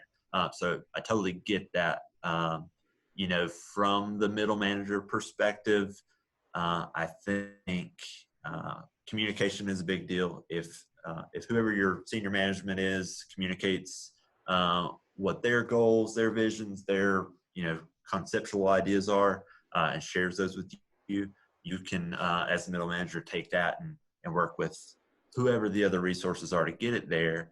I guess, and it works the other way too. So your laborers, your technical folks, those out in the field, the more they can communicate with the middle manager of what they're doing, what they're thinking about, what their goals are, what they're striving for.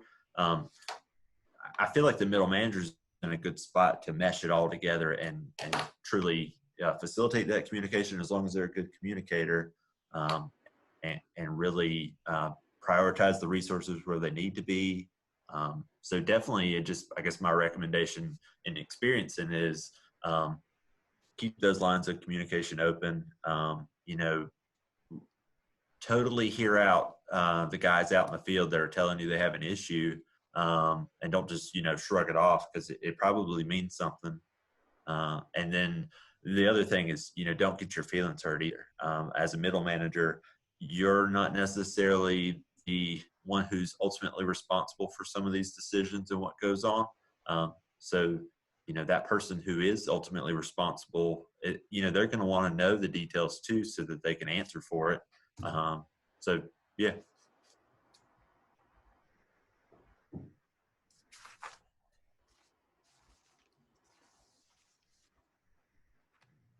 And this is Suniti again. I saw someone in the chat room who kind of mentioned that it may not just be a millennial trait, but a human trait, but receiving that thank you or good job. I'd be curious to hear from you and maybe some of the other panelists about, have you received that, and how did that help, or have you implemented that yourselves in your management style, and how that was received by some of your employees who may not have been used to that before you became a manager? Sure. So definitely, I guess as a millennial, I seek feedback, and then I like to give feedback. So you definitely will see, and I've heard it, some of the older employees will say, well, nobody's ever told me these strengths or weaknesses that I have. And just this past month or so, we were doing employee performance appraisals, and I had a few new ones, and they said, I've never really received this dynamic feedback.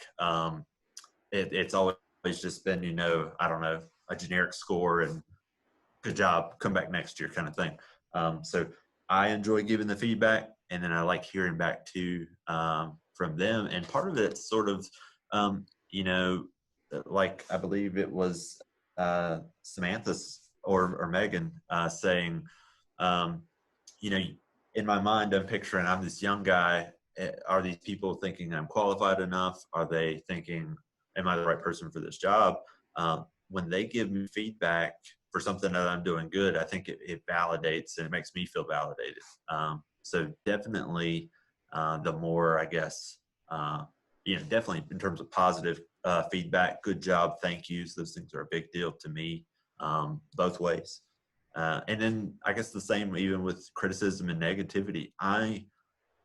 I'm the type that I want, if I'm doing something I shouldn't, or I could do it better, I would like to know that sooner rather than later.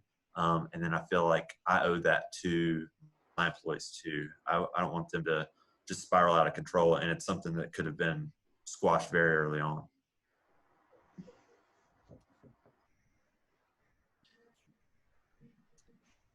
We do have some questions in the chat room now. There was one, how can a quote unquote older employee, what can they do to best engage with you, or what shouldn't they do? Because some admit they're guilty of some of those comments and references that were mentioned before. I guess especially, no matter what generation you're from in today's age, I guess the world we live in now, it very much so is fast-paced and I guess virtual connectivity. So especially like what we're doing now, Zoom meetings, emails are and text, of course. So it's like those types of communication, I'm going to respond to a text a lot faster than, say, a voicemail or a meeting, that kind of thing. A text I'm going to respond to probably instantly. And then, people talk about, I don't get that reference, or they'll make a Seinfeld joke or something, and they're like, oh, you probably won't get that. I totally watched it. But I get those kind of jokes and things like that a lot. I don't think, for me, that jokes like that hurt. It kind of, like what I think Samantha was saying, is it helps us to get to know more about each other. And, they might make a Seinfeld reference, and I'll bring up some show that I watch, and then hey, I watched that too, and kind of work that way. So it's good for that, building that communication lines. Another question was back to the middle manager being left out of the loop.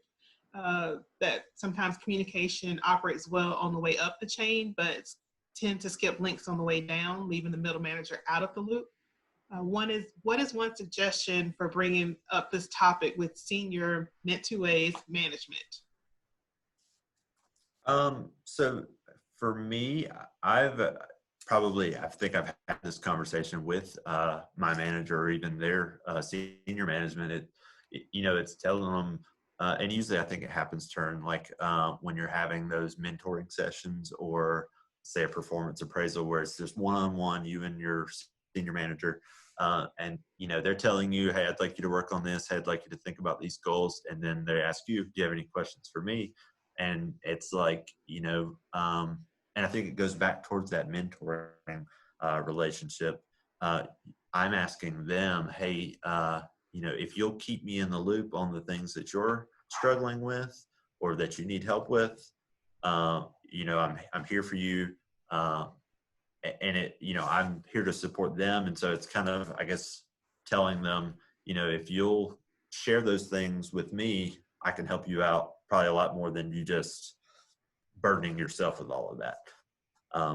And I'm kind of reading through the chat question that, a lot of times senior managers could leave out the middle manager, or leave out even the lower levels of employees in terms of what's going on in the organization. I guess things are so fast paced, or they're so caught up in answering to whoever they're answering to, that they kind of forget to update everybody on, hey, we're making these changes, or we're working on these goals. So that's something that I guess a middle manager is in a good position to facilitate that, and to ask the big boss to say, hey, can you share more with me or the others, so we're all in the loop. And then just also, for my part, things that I may know or catch wind of, can kind of turn those into a way to communicate or share those topics.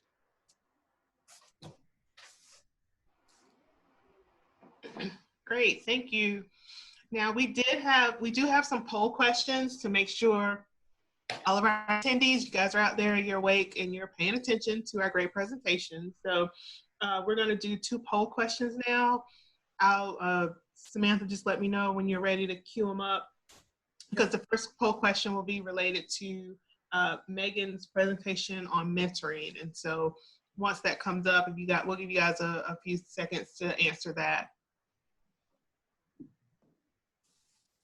So with our question, on a scale of 1 to 5, what is the likeliness that you will use something new you learned in today's presentation in your current role or organization? So if you'll just take a few seconds and vote.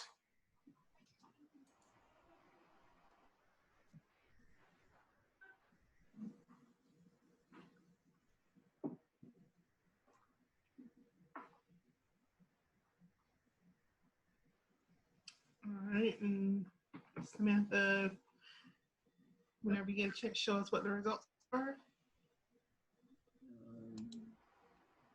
Oh, likely 84%. Great. So hopefully you guys will be able to go back and kind of set up some mentoring programs at your organization. If you do that, please let us know. That may be an interesting topic to see about some people starting up some mentorship programs in their organization for future workshops.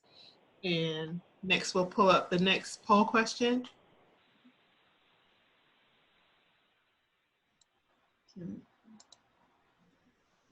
All right, so by 2025, it is projected that blank percent of global workforce will be comprised of millennials. Let's see how well you paid attention. We'll give you a few seconds to answer that question.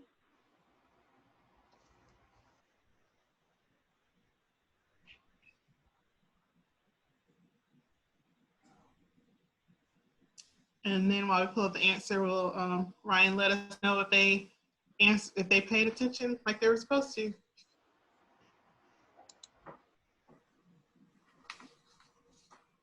Oh man. Guys, it's 75%. So 75%. currently 50% of the workforce is millennials, and then just in the next 5 years to boom up to 75%.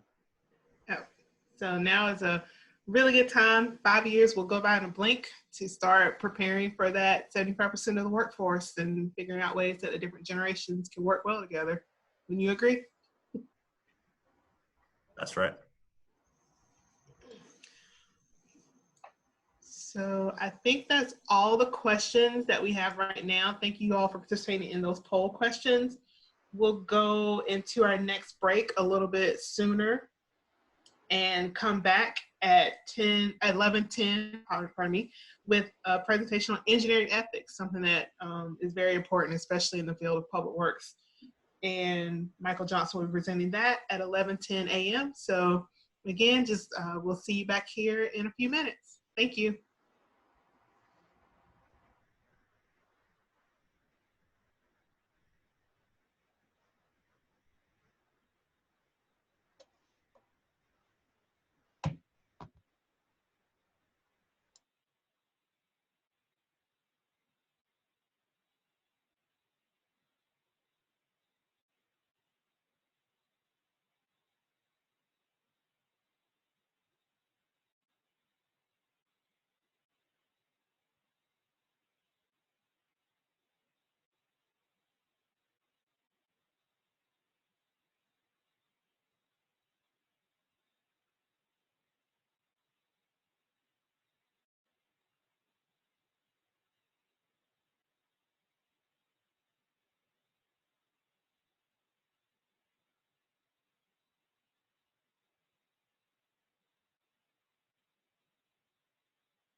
Okay, everybody, I think we are going to go ahead and get started again. It is 11:10. I did want to take a minute and comment on the chat that I think I agree. I think it's easy to make those comments both ways and to hear those comments. So I think some of us that might be considered more in the middle can kind of see both sides there. And it's really easy to look at somebody and make real quick snap judgments. I think the key is not letting those snap judgments determine what your long-term opinion is and hold you back in that regard. Our next speaker is going to be Mr. Michael Johnson.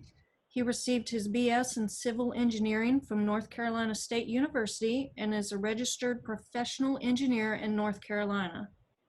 He has worked as a consulting engineer for 5 years and as a sales manager in the water and wastewater infrastructure market for approximately 17 years. As of 2013, Mike transitioned into a marketing role for engineered products and is currently the Southeast Marketing Manager for concrete pipe and precast. And we're going to hear what Mr. Johnson has to share with us about engineering ethics.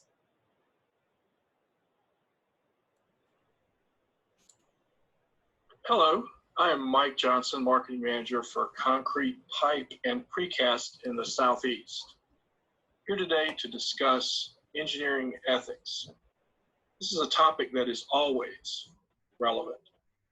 As I understand, there will be time for questions and answers at the end of the presentation, so please jot down your questions so that you may present them at the end. What is ethics? Ethics is something that we're not always consciously aware of, but it should be constantly in our minds as we go through our workday. Ethics is not only a vital part of our professional life, but it's very important in our family and personal relationships as well. Engineering ethics. What does ethics mean to you? Let's look at Webster's definition. Webster defines ethics as the discipline dealing with what is good and what is bad, with moral duty and obligation. So what is good and bad? I mean, sometimes it feels like there's a lot of gray out there, but is there an absolute right and absolute wrong? In the engineering world, there certainly is. We work with basic mathematical and physical principles, which for the most part are absolute. Therefore, a design that we sign and seal is based on these absolutes. So as engineers, we should conduct ourselves with the same idea that there is a right and a wrong way of performing our work, and our conduct should reflect a basic set of moral principles. Often there are written sets of principles laid out for engineers to follow, some of which we'll discuss in this presentation. Further to Webster's definition, ethics is a set of moral principles, as we discussed, a theory or system of moral values, the principles of conducting government, an individual or a group. It can be individual, it can be a group, it can be as big as government. A guiding philosophy, a consciousness of moral importance.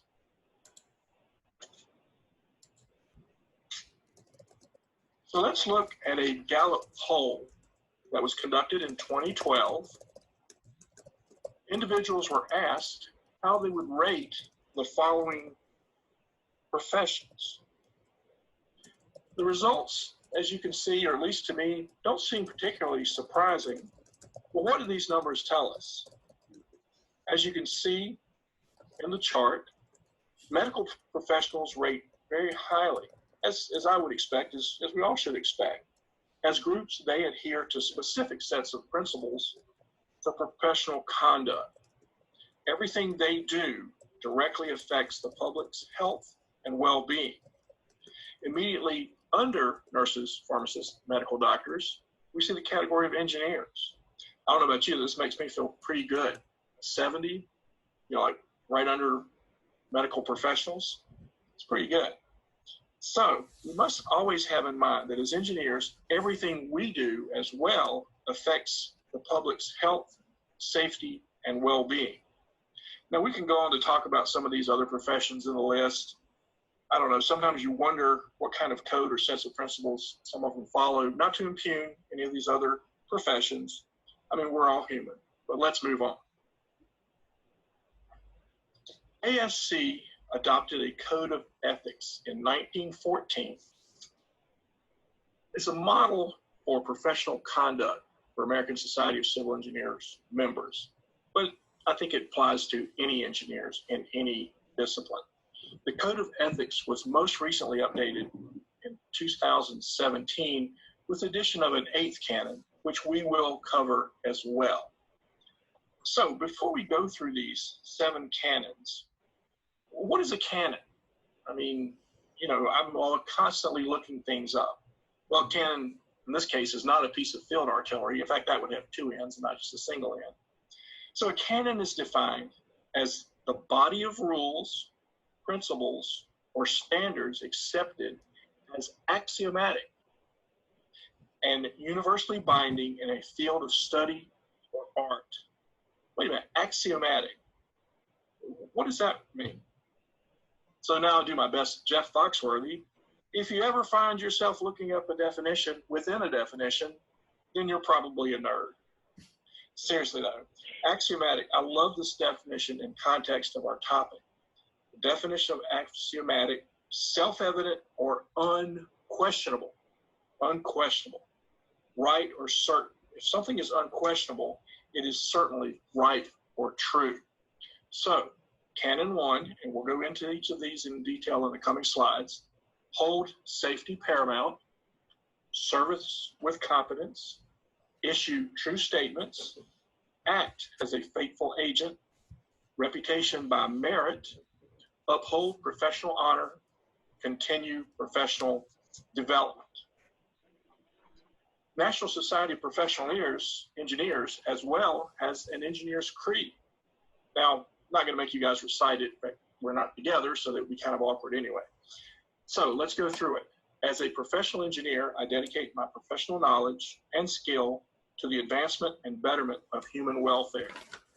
I pledge to give the utmost of performance, to participate in none but honest enterprise, to live and work according to the laws of man and the highest standards of professional conduct, to place service before profit, the honor and standing of the profession before personal advantage, and the public welfare above all other considerations. In humility and with need for divine guidance, I make this pledge. It was adopted in 1954. So, once again, moving along, talking about American Society of Civil Engineers, engineering ethics, canons. There's a preamble, fundamental canons, rules of practice, professional obligations, all of which we'll go through in order. So, the preamble, engineers should exhibit highest standards of honesty and integrity. Engineering has a direct and vital impact on quality of life. Engineers' services require honesty, impartiality, fairness, and equality, and must be dedicated to public health, safety, and welfare. You're sensing a theme. We keep stressing that everything we do as engineers directly affects public health, safety, and welfare. I think maybe this is an important point that I'll probably make several more times as well. So, moving right along into the first canon. Hold safety paramount. Safety. You design a bridge, somebody's going to be driving over that bridge. You want that bridge to collapse. In fact, we've got an example of that coming up in some of our real-world examples. Safety, health, and welfare of the public. Here we go again. Strive with principles of sustainable development, very important these days for our resources. Sign and seal only documents you have done or reviewed. Obviously, you want to present your own work as your own work. Do not engage or lend your name to fraudulent or dishonest persons or firms. Seems pretty obvious. If professional judgment is overruled where public is endangered, you should inform your client. There's another theme that will run through here. If something's wrong with the design, with something with the project or whatever, you definitely need to point it out. You need to go up your chain of command, your boss, etc., inform your client, whatever the proper protocols are to point that out, to get it corrected as soon as it's discovered. Improve the environment and quality of life to the general public. So let's look at an example here. In Minneapolis in 2007, the I-35 bridge over the Mississippi River buckled and fell into the river. It's a graphic picture there, I tell you. Killing 13 people and injuring another 145 people. Apparently, the gusset plates were too thin. Jacobs, who had designed the bridge, ended up paying $8.9 million to settle a suit without any wrongdoing. Settlement. URS paid $52.4 million, even though it was not involved in the design or the building, but had performed a fatigue analysis. A third firm hired to evaluate the bridge before it collapsed, agreed to pay an additional $52.4 million. So no wrongdoing. So a company and or companies designed, constructed, and inspected this bridge. No, I mean, certainly companies have liabilities, individuals make up companies. I like to think of it as individuals. Professional engineers and contractors designed, constructed, and inspected this bridge. So why is what we do important? This is an example of why what we do is very important. Canon number 2, performs services only in areas of their competence. We as engineers are all specialized now. This is a good thing. So undertake assignments only when qualified by education or experience. We can provide and apply our wealth of knowledge and experience to specific areas of design. We get better and better at what we do. So it takes a team now to bring together the components of a project design, each team member with their own area of expertise. So do not affix your signature to plans or documents where you lack confidence. You may seal the entire project, you may be the project manager, as long as each engineer, each technical engineer has signed their segments. Certainly a project has many different components. So another example, right or wrong. In 2014, a 5-story residence was constructed directly over DC Water's northeast boundary trunk sewer line. 2 feet, approximately 2 feet of soil between the bottom of the basement and the top of the 22-foot masonry sewer. Building caused cracks in the sewer, all designed by a structural engineer, signed and sealed. DC Water was not notified until the building was complete. If I say this once a day, I say it a dozen times. Foundation. Everything we do as engineers starts with foundation. I mean, this is a synopsis of the project and the problems that were, encountered. But every bullet point here is just screaming no. There's just so much here that's wrong. The other aspect of what happened with this project is probably communication. Obviously, if DC Water wasn't notified that someone was building a 5-story building on the top of their masonry sewer, and the loads that's going to be impacted, there's just a lot of miscommunication or lack of communication. Ultimately, the residence was torn down. Once again, very important to communicate. Canon number 3, issue public statements only in an objective and truthful manner. Public statements is very important. Remember our Gallup poll, how we were perceived? We're perceived by the public as engineers pretty good, pretty favorably, okay? So objective and truthful with professional reports, statements, or testimony, engineers should be. Engineers should not issue statements or arguments on technical matters paid for by interested parties unless prefaced by individually in identifying the parties and the engineer's interests. Also, engineers should make statements based on facts and competence in the subject.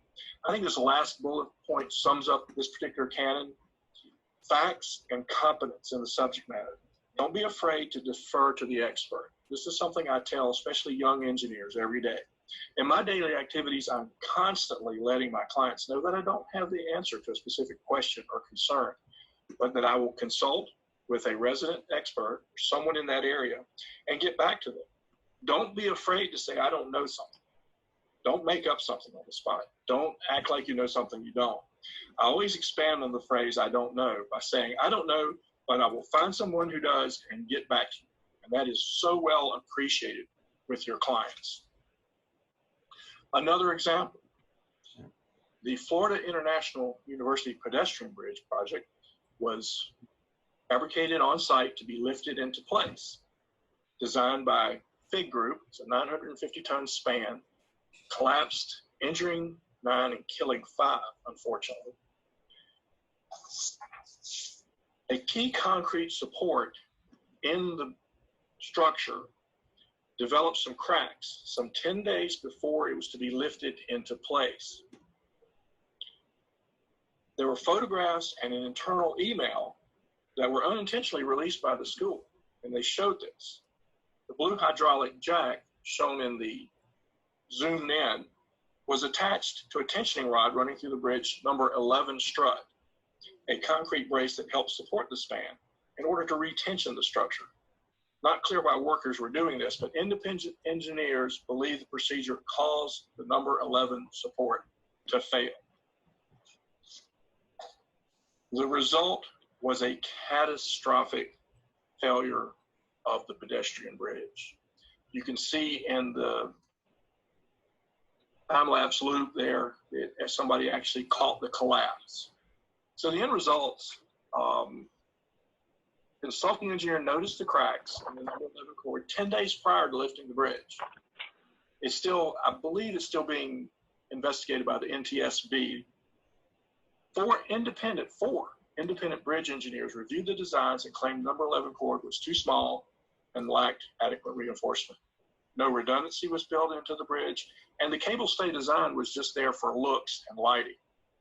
So a question comes up.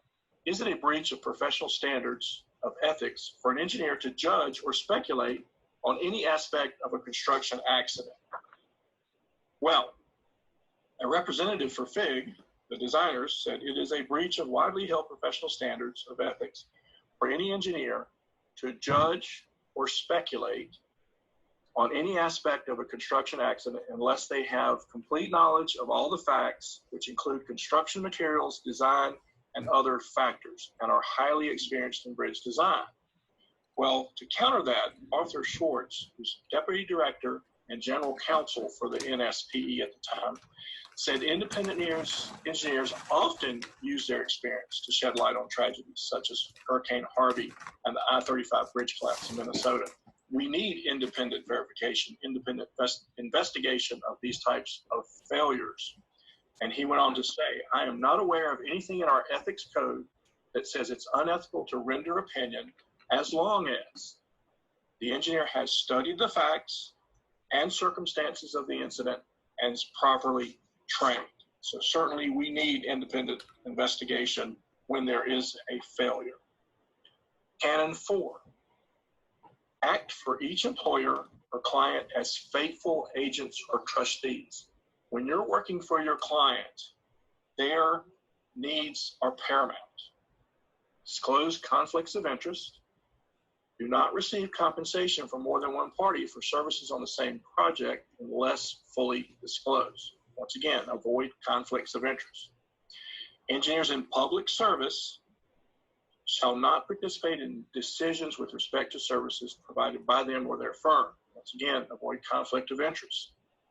Do not solicit or contract from a government body in which a principal or officer of their organization serves as a member. All these basically are just speaking to different types of avoidance of conflicts of interest. So canon number 5, avoid deceptive acts. Do not falsify qualifications or misrepresentation of you or your associates' qualifications, including brochures and presentations that are published. Do not offer, give, solicit, receive, directly or indirectly, any contribution to influence award of a contract. So don't even allow the appearance of a contribution to influence decisions. I deal with a lot of municipalities. A lot of my job is taking engineers to lunch, setting up presentations for engineers, whether or not they're private sector or public, being municipalities, water resources, et cetera. And a lot of DOTs, a lot of municipalities have rules about buying lunches or providing lunches. And it's certainly, at first I was kind of like, well, that's inconvenient, but now I certainly understand it. This type of policy absolutely eliminates any appearance of outside influencing, you know, because you took your engineers to lunch, they said, oh, now we're going to use your project. So it eliminates that. But basically, avoid deceptive acts and do not. So, canon number 6, engineers shall conduct themselves honorably, responsibly, ethically, and lawfully, so as not to enhance the honor, reputation, and usefulness of the profession.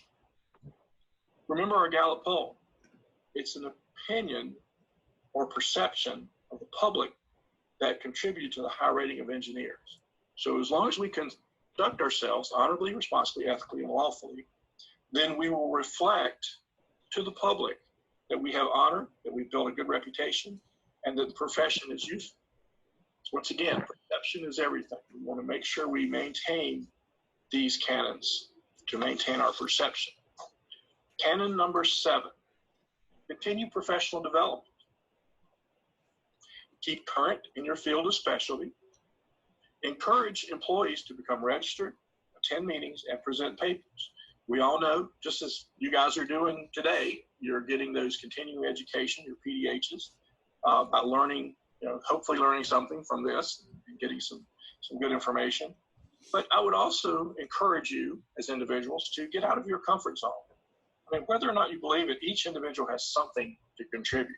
I mean, join an association, ASCE, NSPE, whatever your particular discipline is, become an officer, get involved. It's very rewarding. I've done this, reached out, and become part of my local chapters of various organizations.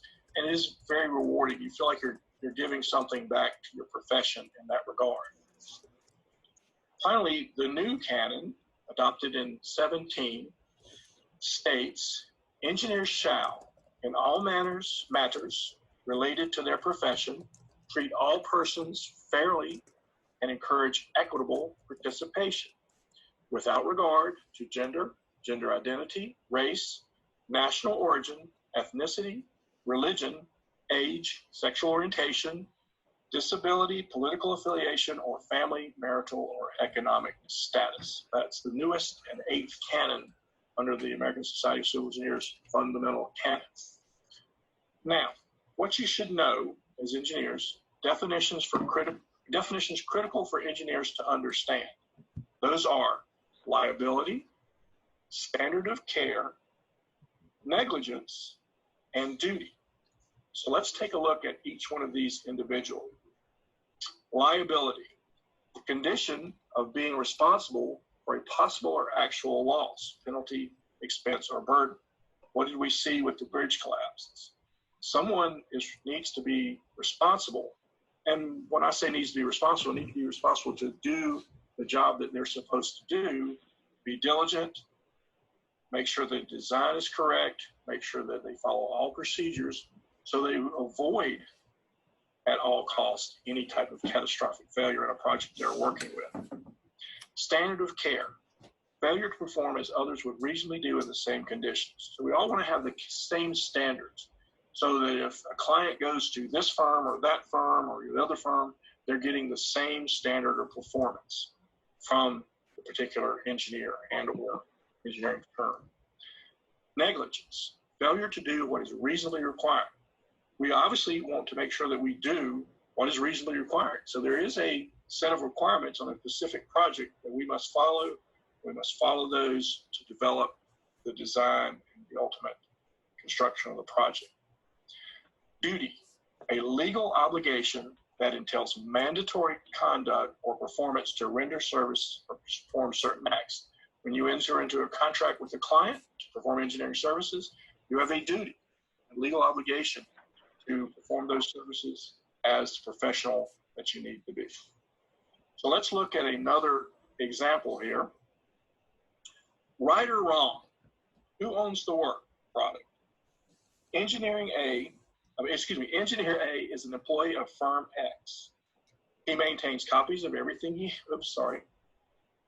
maintains copies of everything he has signed and sealed for his personal records, considering personal professional liability.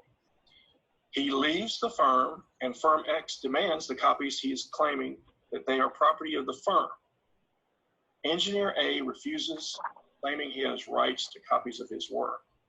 So who owns the work? Was it ethical for Engineer A to refuse to return the copies? It is unethical. They should first discuss and negotiate terms of his departure. Engineer has legitimate interest in the work he sealed, but firm X also has proprietary and other rights that should be respected by Engineer A. Once again, I would come back to communication. Communication is very important. At the time of leaving, it should have been established by the company, especially, and understood and reflected by the engineer as to what were the guidelines for any work, any information he was going to take away that he compiled while he was under the employ of that engineering firm. At this point, I'd like to tell a little story talking somewhat about documents and records that I had some personal experience with. A number of years ago, I worked for a company that manufactured three-sided arch concrete bridge structures. And I was involved in working with engineers, utilities, owners, from conception all the way through construction. So I would literally be on the site, directing the crane and helping with the installation as well as all other aspects of the project. The structures were required to be founded on rock, period. That was the requirement. So if the site had rock that was 8, 9 feet down, the contractor had to over excavate and put in a plain concrete. Our specifications called for a plain concrete, which basically was a 2,000 PSI concrete. No reinforcement, just plain concrete down to the rock. Then built his spread footers on top of the plain concrete. Had a project where the geotech was a little slow getting the break information to us, and the contractor was on a fast track this one particular week, had finished his excavation, has placed his subfooter, and had begun building his reinforced concrete footer on top of his subfooter. Well, once I got as project manager the break results, I realized very quickly that he did not use 2,000 PSI plain concrete. He used flowable fill. If you're familiar with flowable fill, the breaks were coming in anywhere from 700 to 800 PSI when we required a 2,000 PSI. Well, by the time we got on the project site to discuss this, he had finished his cast in place reinforced footers for the bridge structure. Didn't have any choice but to tell him that he had to tear those out, excavate his flowable fill all the way down to the rock, and then replace it with the 2,000 PSI concrete as required. So once that was done, of course, obviously he raised a lot of cane about it. He did do it, finished the project. So flash forward a few years, I'm not working for that company anymore. I get a phone call, an email. Can you come in for a deposition? It was a legal firm that he had actually gone out and procured to sue everybody and their brother regarding what happened. So sure enough, I'm sitting in the lawyer's office, and across the desk is my project file from this particular project. So I'm sitting there sweating a little bit, but realizing that I'm hoping that I did what I should do. And sure enough, at the end of the day, I crossed every T and dotted every I, and had done everything as a professional. So I felt very good about that. But the thing I will stress here is that as engineers, we need to keep good records and make sure that we follow these canons to be sure that we're providing a good service. So another example, who gets the prize? An engineer works for a firm that pays his expenses for a trade show. He wins a door prize worth $5,000. Now, I don't know about you, but I want to start going to this trade show. I usually maybe could win a hat or a cooler or something, but anyway, $5,000 door prize. So is it ethical for him to keep the door prize, or should he remit the prize to his employer? Well, obviously the engineer has an ethical obligation to report the prize But the ultimate decision is between the engineer and the employer, as it should be. So once again, there needs to be a dialogue to make sure that he understands his employer's policies for such a prize and make sure that he is following proper ethics, whether or not he's going to be keeping that or depending on what their guidelines are. Okay, another example. Engineer A works for a state DOT and is in-house project manager on a project. The contractor for the state project submits a change order to Engineering A for approval. Engineer A thinks the change order is due to contractor's faulty work and will not sign the change order. We may have all been here at one time or another. So, contractor contacts Engineer A's supervisor, who directs Engineer A to sign off on the change order. No. Okay, supervisor is not an engineer. That doesn't matter in this case, but same time, what should Engineer A do?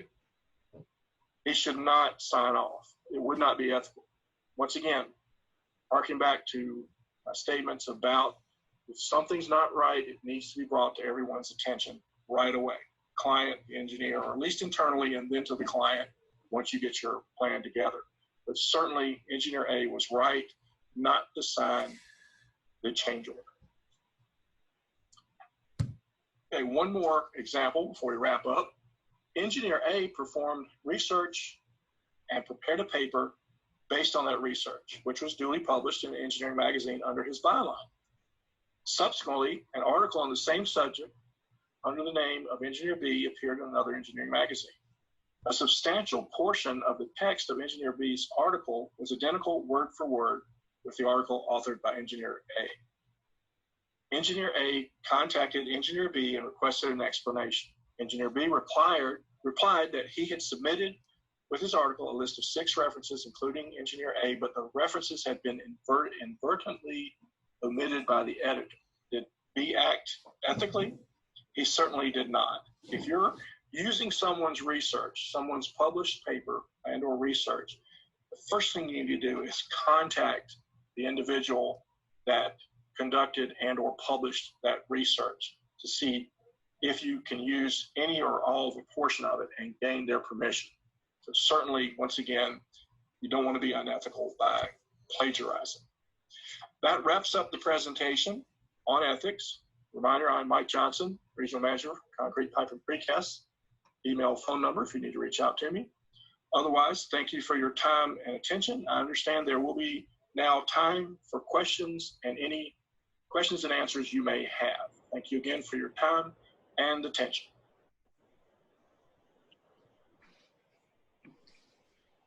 All right, great. Thank you, Michael. That was a really good presentation. One of the things that I pointed out, I know this is kind of focused on the engineering canons, but I think a lot of the things that you pointed out also could be beneficial for those of us who are working in the public sector. Would you make that same recommendation, or have you seen where some of those same canons have been beneficial to others who may not be engineers? Yes, I absolutely. This can be transcribed to any profession, really. And like I mentioned, not only your profession, but your family life and your life in general. Just to have a good set of principles to follow. I mean, we all typically work for companies. I've always had a set of core values, typically, that we follow. And in our case, they're the words honesty, integrity, safety, accountability, commitment, attitude, all those are part of it with, obviously explanations, but certainly ethics applies to everything we do in our jobs and in our daily activities, and it really should. So certainly this can be, like I said, transposed to any job, any job or profession that anyone has. Yeah, we have, I know it can be kind of awkward sometimes in the public sector where I think you touched on the buy-in of lunch or the things like that, and us in the public sector having to manage that of not wanting to show that favoritism, because a lot of stuff we get is scrutinized so much. It's all public information. It can be released through Freedom of Information Act. So I think it is a good reminder for the public sector and for the engineering groups out there to know that we're all kind of walking that tightrope of where we're not crossing the line of something that could be perceived as unethical. Yeah, that's exactly right. Yeah, the perception or the of something being unethical. You know, even the appearance. You know, you want to try to think of that in all your interactions with your customers and clients, for sure. Great. Well, thank you. I'm trying to see if there were any other questions in the chat room, or if any of the panelists had questions, please feel free to speak up. If not, we will go to the last poll question. I'll let Samantha get ready to pull up the last poll question related to Michael's presentation. All right, so as engineers, should our decisions and actions be based on an absolute set of principles regarding what is right or wrong? So we'll give you guys a few seconds to answer that.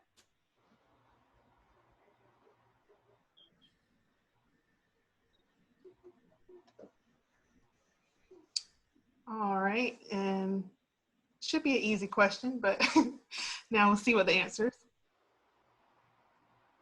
Got a few more votes coming in. Oh, okay, cool.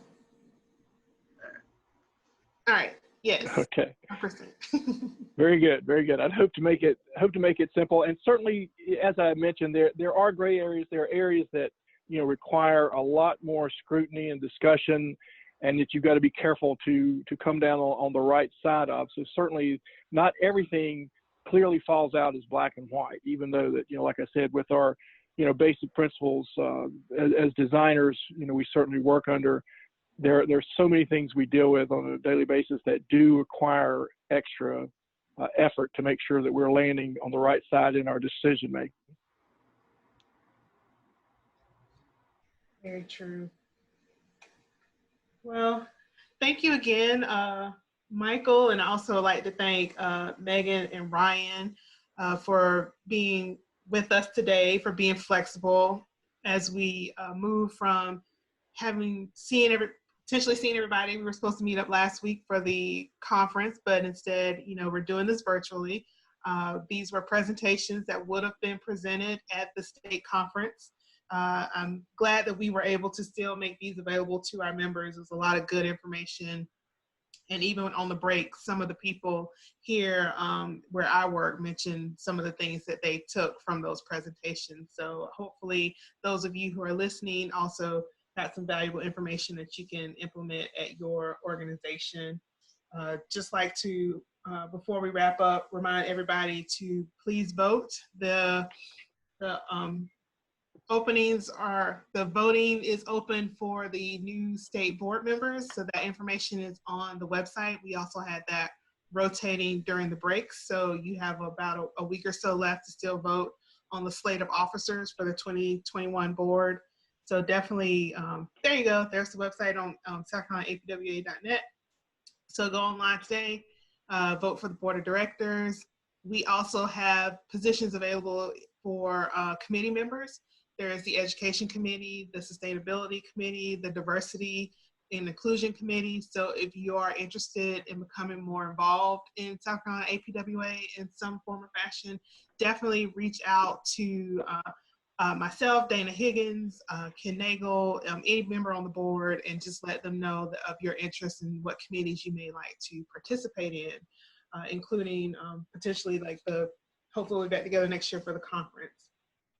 Again, I want to thank Dana, our awesome president, and for, you know, kind of leading us through this new normal that we're going through. The rest of the board members for approving this opportunity to have the online virtual workshop. And especially, again, Samantha, Sarah, and Jennifer for making today happen. I didn't know if Dana or anybody wanted to say anything before we close out for the rest of the day. No, I think you summed it up very well, Sunithia, and thank you for all your hard work. Y'all did an amazing job. I've learned so much during these sessions, and thank you for all the presenters. I think we all got a lot out of it. So the only thing I would say is for PDHs, there might be a question on, are we gonna send those out via the email? Is that what you had mentioned at the beginning that was signed up for the session? Yes, so what you guys will see either later today or first thing in the morning will be the survey with some quick questions about the webinar. How did it go for you today? Any recommendations to improve or for future webinar topics? And also, if you do need those PDHs, then we have the information to fill out there, and you will then receive your PDH certificate after the survey is completed. So be on the lookout for that. If you don't see it by the end of the week, just give me a knock, but you should get it, if not today, sometime tomorrow. All right, thank you, Sunithia. Y'all did a great job. Appreciate everything y'all did. Thank you guys, and I hope you have a great rest of the day and a great week. You as well.